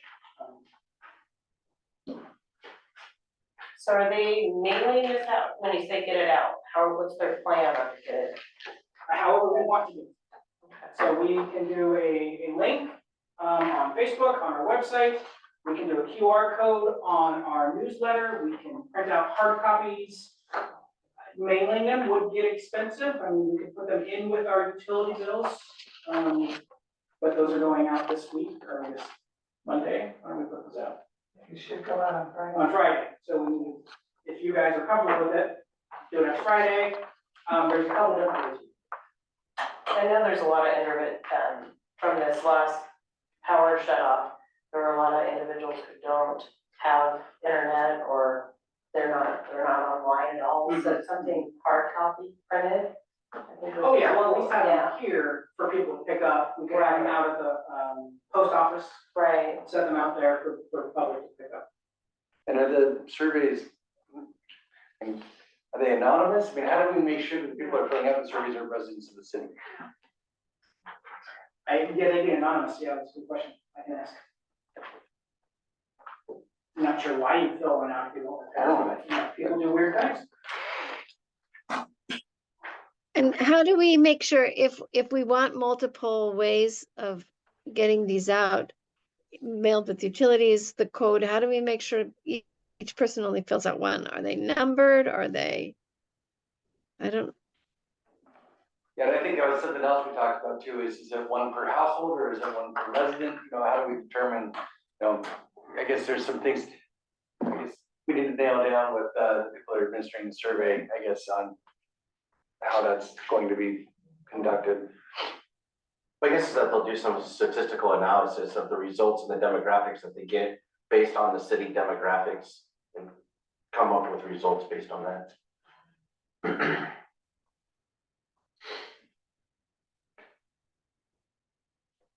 Just writing in my notes. Thank you. Yeah. Do we need to review the survey and get feedback to you by a certain date, or? I want to say that she wanted it out by the 14th, so end of next week, the 7th. So Yeah, just that way she can make read through the changes. survey, and if we have comments, get back to you via email. Yeah, I'll put any comments to her, she can change it, amend it, and then I'll email it back up for final review. Okay. Sounds good. Okay, moving quickly, they want, the first steering committee is scheduled for 6 p.m. tomorrow night. On my report there is the tentative list. I've gotten confirmation from pretty much everybody on this list. There was a bit of an oversight, but I agree, we probably should put a little more emphasis on getting local business owners in the steering committee. So I talked to Caroline Lips about moving her up into the steering committee list and removing Sheldon Price. I've been emailing her, but I haven't got a commitment yet. And then the stakeholder interviews, I believe they have reached out to most of the council already to set up those stakeholder, at least I was told. And Bridget said you guys did. So can we talk about that for just Yeah. a second? So Public Works is really where I feel like our government and public interact. And I feel like it's very critical to make sure that we're addressing and supporting the Public Works Department. If Sheldon's not gonna be on the steering committee, will he still be involved in stakeholder interviews? Because I definitely think that he is somebody that should be Yes. involved in this. Yes. Absolutely. I would like to keep him involved. Oh, yeah, he doesn't get a choice. I mean, I don't want to have more and more people onto the steering committee, but it's hard for me to see him removed from that. And that's where I'm struggling. I mean, you could put 50 people on the steering committee list, but then you wouldn't get anything done. Why do we have ODOT on the steering committee? Because the main road that runs through our town is a state road, and if we try to do something and we raise funds and they go, well, you can't do that to our road, we've just wasted 3 years of our time. So I'd rather get them on board now, like, hey, we want to build something here. Like, my thought is, new city hall next to the fire station, push Hammond Street through so it comes out on that rotary right there. But somebody I was talking to said they tried to do that a couple years ago, and they said no, because technically that's an off-ramp or an on-ramp and not a street. So things like that. Gotcha. Yeah, who I was talking to now, but yeah. Okay, thank you. Yes. And ultimately, every citizen will have a chance to put input with all the questioning, and then we're gonna have the public one as well, so. So the first meeting is tomorrow night, second one tentatively set for May 2nd, but in between that, we'll have the survey out, we'll have the stakeholder meetings. Public workshop, open house down at the pavilion on April 11th, where whoever wants to come in, there'll be tables and there'll be questions and really just getting as much input as we can from the community. And then the stakeholder interviews, those are just the people that'll be involved with the conducting the preliminary interviews. Correct, yeah. So essentially, this survey, but a little more in-depth. And Amanda and the staff review will be conducting this. And do we have a time on for the 11th? No, I haven't. It'd be nice if that could go out with the. Oh, yeah. Yeah. So we can print in copies of them. Yep.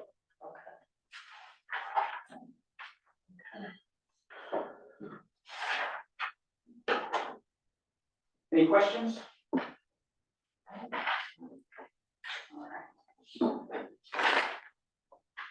Finance officer position, we have contracted with now CFO. They came in, their first day was March 17th was their first day, so they're just over a week in now. Spent pretty much the first week reviewing our financials, kind of get an idea of where we're at. Finishing up, August reports is on his list, so we can get them to council and then start reviewing September's. He feels pretty confident once he gets the ball rolling, we can get things moving rather quickly. So I'm hoping to get caught up here maybe within 5-ish weeks, but you should have a better idea here by the end of this. BPA substation, at your approval at the last meeting, I did counter offer $250,000 for the substation and land. They told me within 30-day response time, and that's April 14th. So hopefully, by the next council meeting, we should have an answer. Changes to the BPA rate. For the longest time in this tiered pay rate structure, Tier 2 has actually been cheaper on the market than our set Tier 1 rate of $35.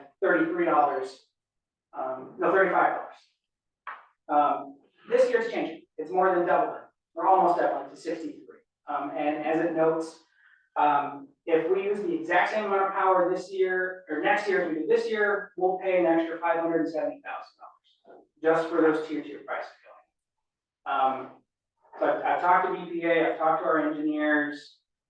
We need to do a rate study to see how the city can best handle that increase without depleting our reserves and not passing it all on to the residents. I've talked to one company that was recommended by BPA, or not BPA, our engineers and the folks down at North Wasco PUD. They gave me a rough price. And 3 ways we can do it. We can do a full scope of work, which looks at the cost of us actually providing our services, the time it takes to meter, the whole 9 yards, the rate increases for BPA, and 5-10-year plan for increased rates. Or we can go the 2-year route. Okay, here's the changes from 2023 to 2025. What's the best way to mitigate that so it doesn't deplete our reserves and not pass all of it on to the residents? There's also a middle plan, which doesn't take into account our cost of actually providing a service. It just does the BPA rate changes and attempts to forecast out 5 years. And those prices range from $12,000 for the 2-year plan to $35,000 for the full scope and review. I will get more quotes. I don't know if this is a route council wants to go with. Question for you, is this on what our current usage is, or is this isn't forecasting the probability of the data centers? No, this is, if we stay exactly the same, the city will pay an extra $570,000 because Tier 2 rate. Jordan? Yes. If it's a 2-year rate cycle, though, trying to guess what a 5-year is not really gonna work, right? Exactly. In October 2025, Tier 2 could drop back down to $40. It's hard to say. They've been predicting this increase for 15 years. And then they went, well, I guess it's never gonna happen, and then it happened. Big time. Yeah.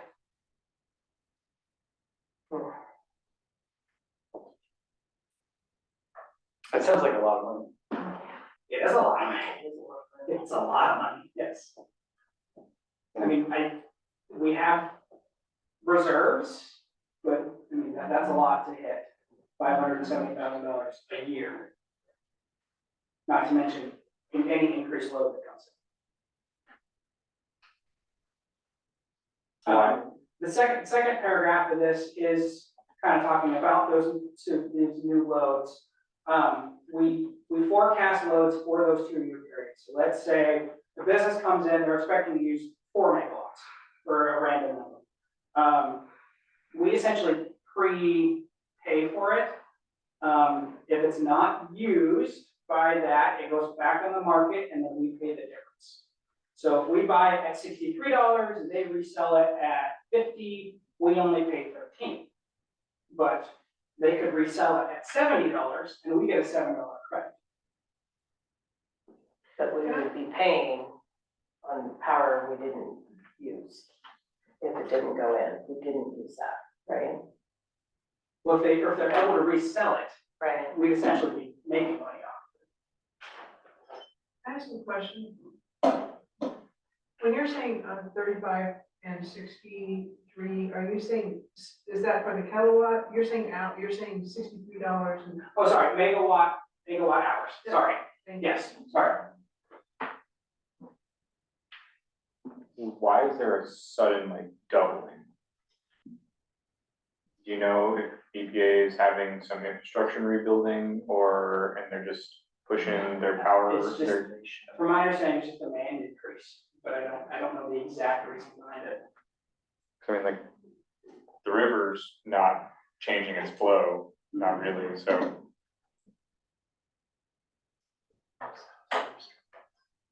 Everything's gone up. I can ask our account executive, see if he can give us some more Yeah, 'cause detailed reasons for why it's going up. especially double, I mean, like, I could see like an increase, but even if you're going like with just general inflation, it's not double, Yeah. it's. And if I can back it up, I mean, yeah, it's been like tier 2, everybody was terrified of tier 2 Yeah. rates when they were negotiating because nobody ever wanted to get into tier 2 rates because they were always expensive or projected to be expensive and then they never were. And so, I mean, it's just, for the last 20 years, you've been waiting for the shoe to drop, basically. Yeah. I mean, because it's always been a threat. How much do residential clients pay per kilowatt right now? Do you know, Kathy? 7 cents? So just to clarify, $63 per megawatt, that's 6.3 cents per kilowatt. So what you're saying is, we have been, we're making money on our electric utility. We charge $33 per megawatt hour. We're reselling that at 7 cents per kilowatt, is that correct? I believe it. So essentially, it's shrinking our margin significantly on what we're selling for the, electricity. And that's been a revenue source for the city that potentially could be impacted by raising the rates. Right. So what we have to do is try to figure out a way to adjust for the increase in the rates, while not passing that entire increase on to the residents solely on their own. Exactly. So while we're looking at this, like, it's doubling, it may not be a direct impact on the. Well, it's a direct impact on the city budget, That's Yes. right. Yes. Yes. which is already Yes. labored. Yes. Yes. And if I can offer a cautionary tale, Cascade Lodge has always been very slow to drag their feet to do the rate increases. They don't want, I understand that you just don't want to do it. We want to protect our citizens, but at some point, you're going to explode at the seams and you're going to have a pretty big mess. Yeah, and I think to that point, incremental increases are better than having these Big, huge massive jumps. changes. Overnight. Yes. Yeah. And I just did look it up. It says the average residential electricity rate in Portland, Oregon is 15 cents per kilowatt hour, 13% higher than Oregon, rest of Oregon, which is 13.58 cents per kilowatt hour, 33% lower than the national average of 23 cents that residents pay per kilowatt hour. So we are very low. Yes, we are, if not the cheapest, one of the cheapest in the state. But that doesn't necessarily mean we want to catch up with Portland. No. We don't ever want to do that. No. No. Okay. But maybe a reason why people that use a lot of power would see us as a good place to open a Exactly. business. So my question is, does council want to pursue a rate study? I think that would be good. Okay. I will get some quotes. The 2-year one, right? Or I can over get from 10-year? all of them and you'll see what's out there. Okay, yes. See what's there. Okay.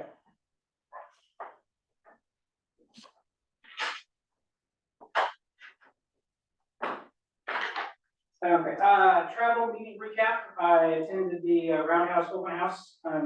No new data came out of that. Went to Moffin the next day. Listened to the LC president, executive director. They listed their 5-year strategic plan. It was definitely interesting. I put a copy in your boxes. I didn't want to print because like 60 pages or something. I don't want to put it in this packet to print out. But you guys have a copy of it. Bradford Island Restoration Advisory Board had their first meeting on March 20th. Mainly administrative, kind of setting ground rules, selecting a community co-chair. The board selected Glenn Bell. He's the chief of Bonneville Fire Department. They're the closest fire district to the site.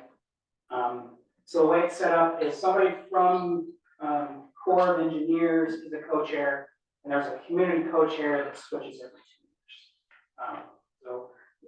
The board will be meeting monthly at this point to get things rolling, and then as things kind of progress, might roll back to quarterly. And this is not a quick project in any way, shape, or form. So any one person can only be on the advisory committee for 4 years. This thing's gonna take 20, 30 years to clean up.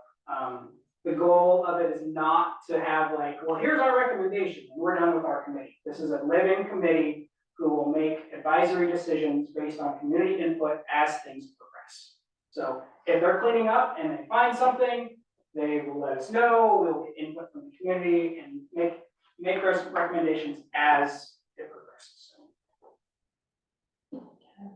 Attended the CAT Technical Advisory Committee meeting on the 23rd. They are doing a 10-year strategic plan. And outside of maybe getting a few more Gorge Express routes through Cascade locks, we're not at the top of their list. I mean, I'll be honest, we're not, I think we all love to have a dedicated city route. There's just not enough people. We might get some upgraded bus stops, maybe a mobility hub somewhere downtown, but that's at least 3, 4, 5 years down the road. We're not at the top of the list. I spotted another one this past week making a U-turn in the middle of Wanapa. Oh, you did? Right in front of Thunder Island Brewery. We had this issue about a year ago, and Gordon had called them, and they had put a stop to it, but I saw another one do it, so. Were they going back to drop somebody off, or were they? No, they were westbound on Wanapa, stopped at Thunder Island and made a U-turn and headed back east. Weird. I work right next to him, I can stop by and talk to Jeff, he's one of the directors. I also, when we were backed up, when we were having problems on 84, I got caught in that mess. And one of the buses went in the bike lane, past everybody to continue on to 84. I mean, he or she wasn't speeding, but that was a big no-no. You gotta keep those buses on schedule. Yeah, I know, but we don't want to hit anybody in the meantime. That is true. Yeah. Or break traffic laws. Yes, yeah, usually frowned upon, yes. Yeah, so I mean, I've attended a few of their meetings and we're not at the top of their list, so. So the Hood River Edge, the Economic Development Group, that is the cities, us and Hood River, both the ports, McCad and the county meet every other month to discuss economic development issues. So I'll be heading to that. I'll be doing it virtually Thursday. The Hood River County, or Hood River Gorge, I guess Gorge City Administrators are trying to get something together. We'll be meeting in Hood River on April 7th. I don't know how often they want to meet, but Abigail, the city manager in Hood River, is kind of instituting this. I already meet once a month with the managers over in Gresham, Troutdale, Fairview, and Wood Village, so it'd be good to get the other side of the Gorge's perspective. So we're kind of in this middle spot.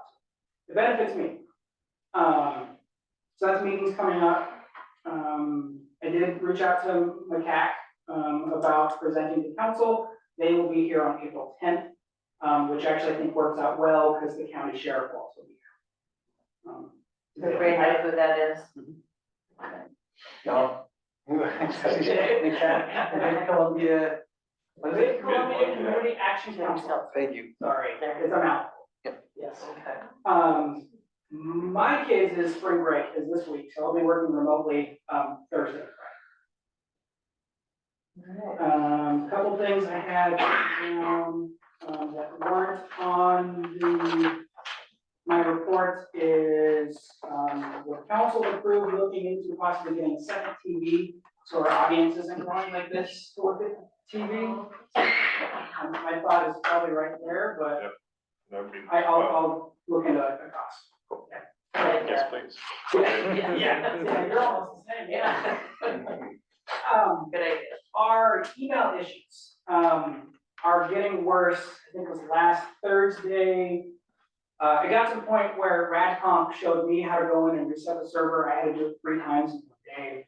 I was hoping to wait until we had the RFP out and somebody selected to do a permanent shift to Microsoft Office, but it couldn't wait any longer. So we are working with RadComp to get Microsoft Office licenses and shift over from them. We currently use a version of Microsoft Exchange, I think. It's a very odd system that even RadComp is very confused by. So that process is shifting. They're actually moving quite quickly. We should have our new emails up and running end of next week, I'm hoping. So you guys should have links where you can actually get in and don't have to use RoundCube anymore. Oh, yes. The VPA outage on Friday, they removed a tree along their main line. It just happened to be on the one spot where we could switch between power coming from Bonneville and power coming from Hood River, so they had to completely shut off Cascade. That's why we weren't able to switch from the east. It didn't take as long as we thought it would, but I guess the issue came up where if your power gets off and turns back on, your breakers might flip. So I think that's a notice we'll put out. Also, I think it was good practice for an emergency situation. Because they called us, what, 4 o'clock that Thursday, and we're scrambling like, crap, who do we tell, how do we tell them, so we know. And after talking with our electrical engineers, this is actually apparently already in our wildfire mitigation plan, so good to know. And Tammy, you mentioned the emergency, the county's reverse 911, so we'll put that in the newsletter to try and get people signed up. Especially for those who don't do Facebook, so. Correct. Yeah.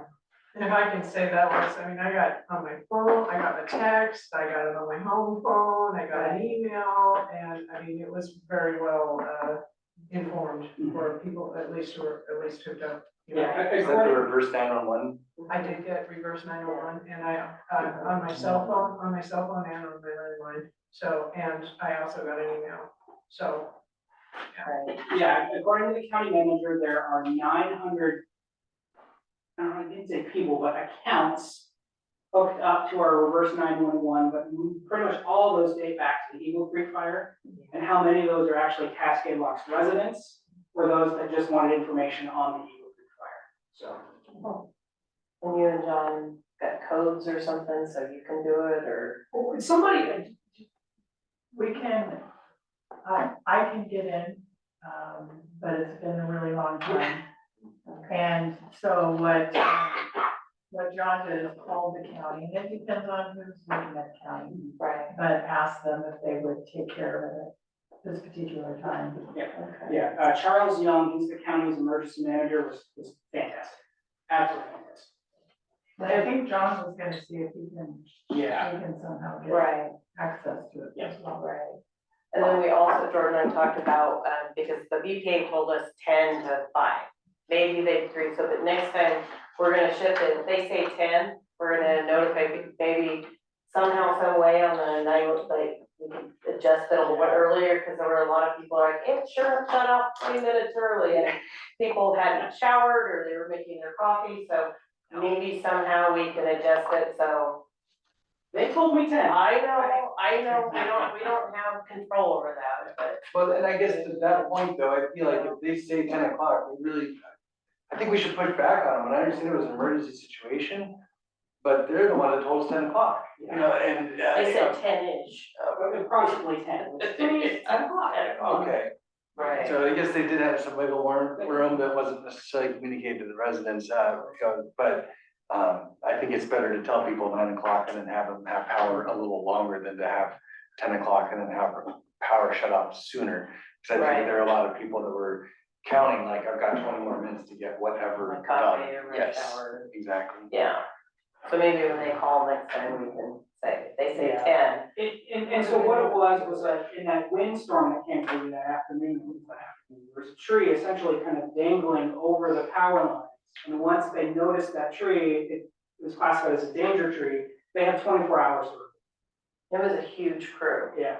So I kind of looked at it, it was a pretty big crew, and so maybe if they got there and they were all ready to go, then they said, let's go. If it fell, we could have been out without power for days instead of a couple hours, so.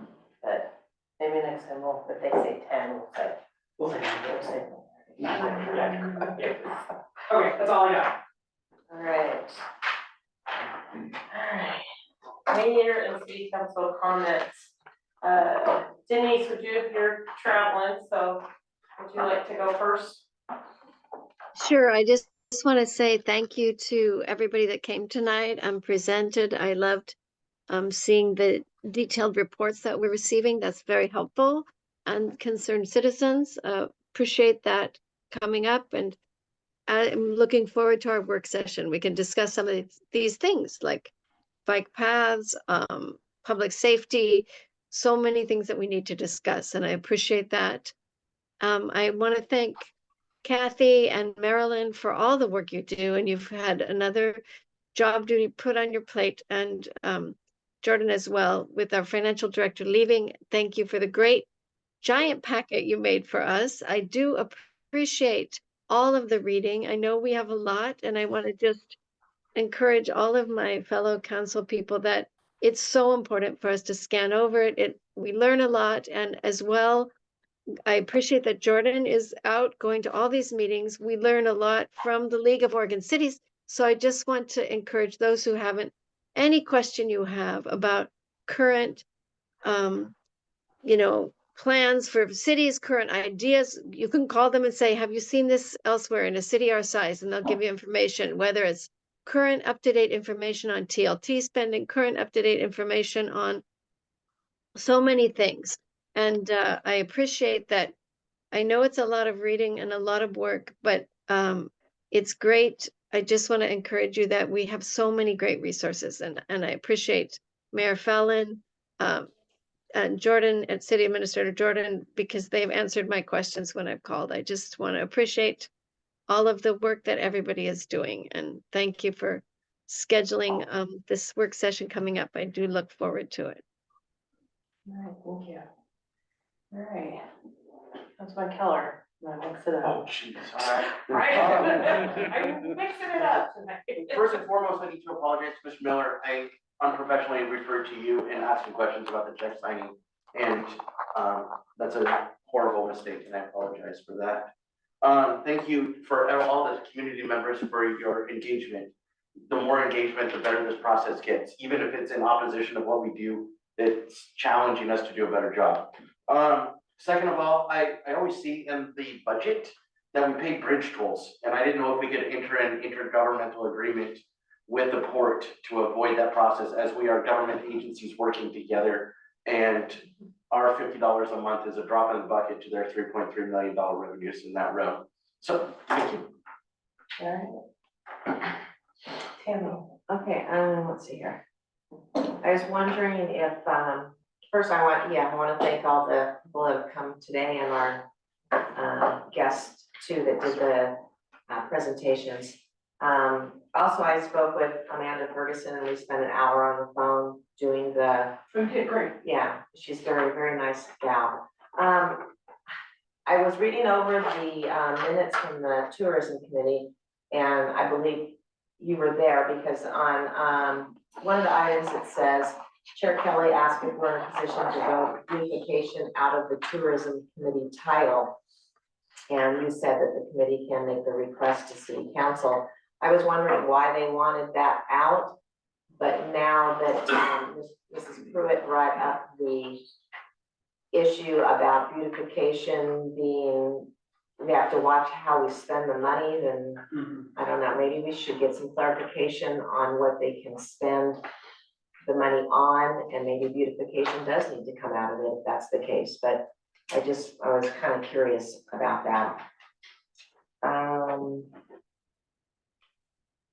When we get our new emails, is the email itself gonna be changing? No, email address is the same. Okay, Yeah, but, everything will migrate over. but the way that you send, you push send, all that. The interface will be completely different. Okay, It'll look normal. It'll be, okay, so when someone sends an email, they will get a response back, thank you for your email. I'd like that in there, because most, every business that you send correspondence to their email, they'll say, we received your email, you know, we'll get back to you whenever, or whatever their message is. so you're talking about? A confirmation that we received their email. Okay, yeah. Kind of automated message. Yeah, just an automated message. Because I know if the email's down or whatever, I've gotten into the system and seen like someone's done the same message 3 times, and it's because they don't know if we got their message. So, let's see here.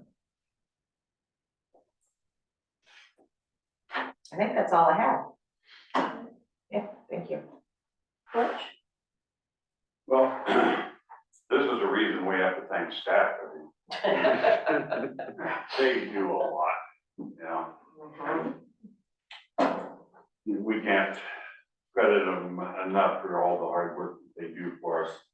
So we certainly appreciate it. Appreciate everybody that spoke. Regarding the tourism committee and wanting to change, I don't know if you received the, because you weren't on board yet, I don't think, but there was a letter, a complaint about a counselor that went before the tourism committee as a counselor and was wanting them to spend TRT money, which is transfer room tax, on beautification, which is against the law. Okay, that's what I need to be caught up on. So that's probably why they want that beautification dropped. And for counselors to go to another committee, it's something that we should not do. When we have something that we need to direct to a committee, we as a whole, as a body, give it to City Administrator Bennett, and he will relay our messages to that committee. For us to appear before him, it is not a proper use. So, also that town hall down there, and the mayor got up and spoke. She did, in talking about electrical rates, she was wrong. She said the data center would immediately raise everybody's rates. As you can tell by City Administrator Bennett's report, that's not true. It may happen, but it may not. And also, we have made a set a parameter for the lawyers handling our electrical contract with them, that citizens' rates would not go above tier 2. So her statement that electrical rates would rise was not truthful. And she did not use a disclaimer why she was there, so she made it look like she was representing the whole council, and that is wrong. We cannot do that. She has harped on me about using counselor when I address our representatives and stuff. And my last one that I sent to Senator Bonham, I put a disclaimer in there that I was only speaking on my behalf. So she failed in that. Also, I was at the Moffin for the meeting. I was fortunate to be sitting next to Mayor Mays of the Dells, and he too is having trouble with the Mid-Columbia Action Council because they are building a hotel there with the homeless right in his downtown area. But they are giving them 24-hour security. So how come we don't deserve it? I also emailed the senator, by the way. Yeah. Okay, and I also talked, another thing I talked about at the LOC meeting was about Forest Lane. Exactly what you brought up, that we need to widen it, we need a bike path on it. And so hopefully we can move forward. Les Perkins is our county commissioner. We need to contact him and our state senator and representative. And at this next meeting in Seaside, hope you get with some ODOT people there and start the ball rolling, see if we can get some funding in here to get Forest Lane fixed and widened for everybody, because that is a hazard. And that's all I got. I want to thank our staff for doing everything that you guys do. It's not a little bit. You do everything really. And it's very much appreciated. And the hours you guys do, I know that you would have loved to be doing something different during this time, but we thank you for being here and dealing with us. I also want to thank all the community members who came out to voice your opinions and to sit and listen to what is going on in the city. It is huge and important. That's why. So the first thing I had on my list was about the notifications and the power outage and the change to the BPA schedule. And we talked a little bit about that, and I forgot about the reverse 911, so I appreciate you bringing that back up. I do feel like that still puts the ownership and responsibility on the residents to opt into that communication. And I think that they're, all of our electrical consumer customers, that we have a phone number for them on file, correct? Is that right? If they gave us a phone number, we have it. It's part of their application. So I feel like we have a distribution list of customers of our utility. And there's technology out there that would provide a way for us to make outgoing phone calls, automated to those numbers. And I think we should explore other options. I think reverse 911 is great for catastrophic events, but I think when there's interruptions to electrical service that people are paying for, we as the suppliers of power should do a better job of being more proactive with that communication. So I appreciate us looking into other options for how we can maybe facilitate that. Yeah, as a utility, we don't have it. Yeah. And so, yeah, and I recognize that there are people that are not using Facebook and don't have internet access. Our neighbor was one of those people that reached out to me and said, what's going on with their power? So and it's not like this is somebody that works in tech and is on their computer all the time, but they choose not to participate in social media. And there's a lot of people like that. So I think relying on social media is, we're missing out on a lot of people that are getting communication that way. Strategic planning, I had a call with Amanda as well, Ferguson, very well prepared. And through our conversation, the questions she was asking, we can tell that she's read through a strategic plan, and she's read through so many documents. She's talking about stuff from like 1984 that she's read through, our vision, mission, goals, and values. She's like, we haven't updated that since 1997. So just, she's done a lot of due diligence leading into these conversations and was very well prepared and asked amazing and great questions. And I'm excited to thank you for letting me fill in for you tomorrow, the steering committee. It sounds like vision, mission, goals, and values are going to be on the agenda that we're going to be talking about tomorrow. Ted, thank you for your presentation on Forest Lane. The stuff you put together, the maps. What I really appreciate about it is you're looking ahead. You're not looking at just the problem right now, but you're anticipating a problem and trying to raise awareness about that so we can do something about it before something happens. Forest Lane has been something that Brenda was talking about just about every single council meeting. It's already a problem and it's only going to get worse.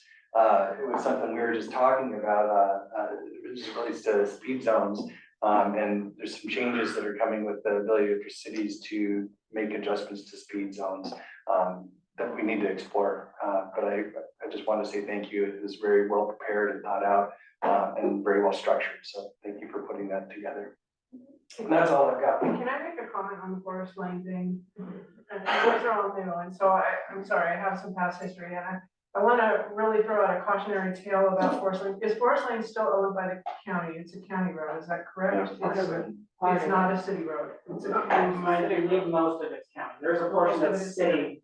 I'm not sure. Okay, because I remember in the past, our council was all gung ho about acquiring Forest Lane to be a city road, but you have to remember that there's a bridge that is in some desperate need of repairs, and you're looking at least $1 million, and that was from 10 years ago, so you can probably double that price now. So just keep that in mind when you're talking about acquiring Forest Lane as a city road. I should clarify, the changes that they made recently allow the cities to make request to change the speed limits without necessarily taking over responsibility for maintaining it. Understood, but that will come up some point in the conversation, and I just want you just to be I just want to throw out a cautionary tale, I mean, because that bridge, it includes that bridge that needs repairs.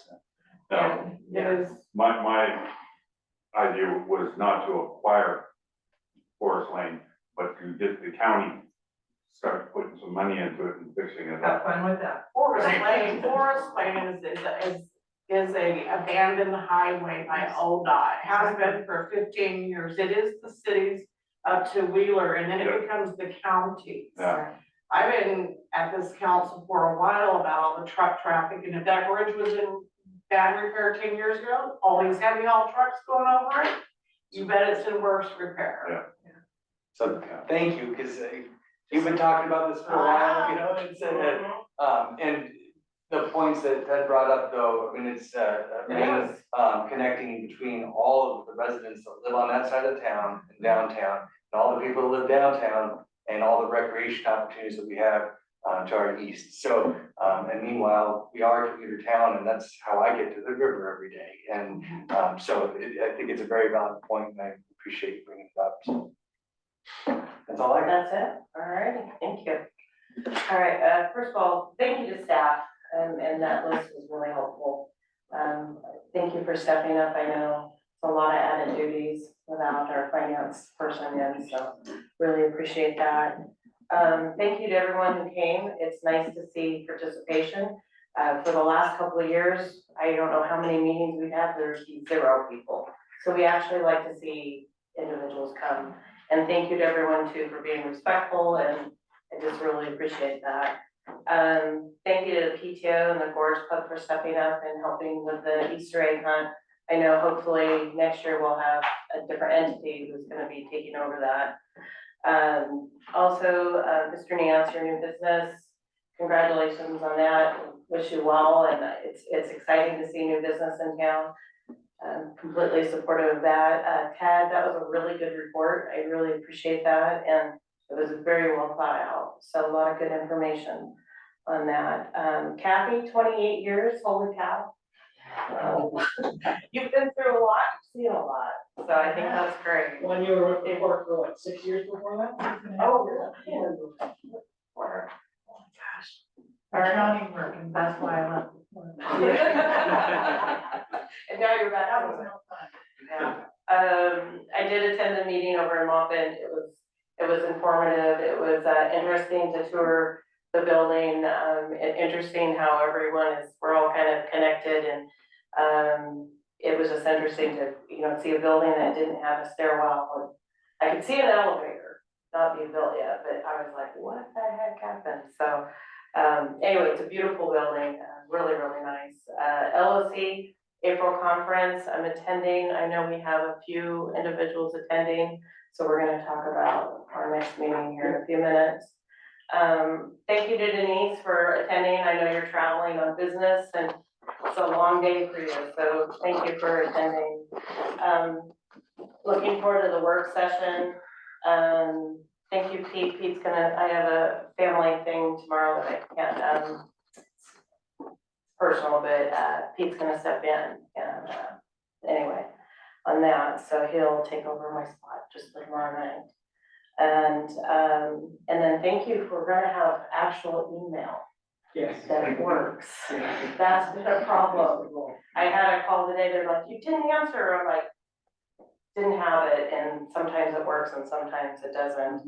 And then I thank you to the FEMA individuals as well. I know it was a lot of information, a lot of gray areas, but it was nice to see them. In regards to me speaking at the Roundhouse, I have lots of concerns about their financing. I'm really protective over the citizens of Cascade Locks, and it's an individual that I'm concerned, because it's not easy to say, we're gonna do all this megawatts, and if it doesn't work in 5 years, oh well. I don't want the individuals to be stuck with a bill. So I felt it was okay to ask about what's your financing like, what is your plans? And then I'm sure all of you have seen the 2 articles that have came out. So there's a lot of concerns, a lot of questions to be answered. As far as the rate increase, the thinking, if they're going out over not just the Flex 6, but the 10 acres above that, then our power it's gonna change a lot, quite a bit. So, and there's a follow-up article that's coming out on that. So that'll answer a lot of questions. So I think that was Nathan, who's the writer on that. So he's planning on a follow-up, so that'll answer that. And I think that's it for me. That's it. The last thing before we adjourn, we have to talk about April 24th, because Jordan, myself, Pete, Butch, so, And Denise. and Denise. So all of those individuals will not be here. That'll leave the 3 of you. Which isn't enough. Which isn't enough. So we gotta figure out what We can't attend virtually? Or get a quorum and hold a meeting? some people might be traveling that night, some people might not be. I don't. What are your thoughts on it? What would you, I mean, that would put 5 of us virtual. So just like to hear your thoughts on it. When is the next day that you'll be available? Because we could maybe move that. We have a hard time scheduling. I know. I don't vote that week. I guess I personally feel like we have technology for a reason. We have Zoom, we have, Right. I have no problem attending virtually from my hotel room while we're on the coast. And I'm not actually heading over till that morning, so I can be in this room hosting it. Okay. Did you say you can attend virtually? You can attend? I can attend virtually. I'll be there. Yep. Okay, we'll travel early. I will attempt to make that a light agenda, Okay. That would be for better. everybody's sake. You guys good with that? Yeah. All right. I can- Computer thing. Yeah, I will be in Fair this point. room, yeah. All right.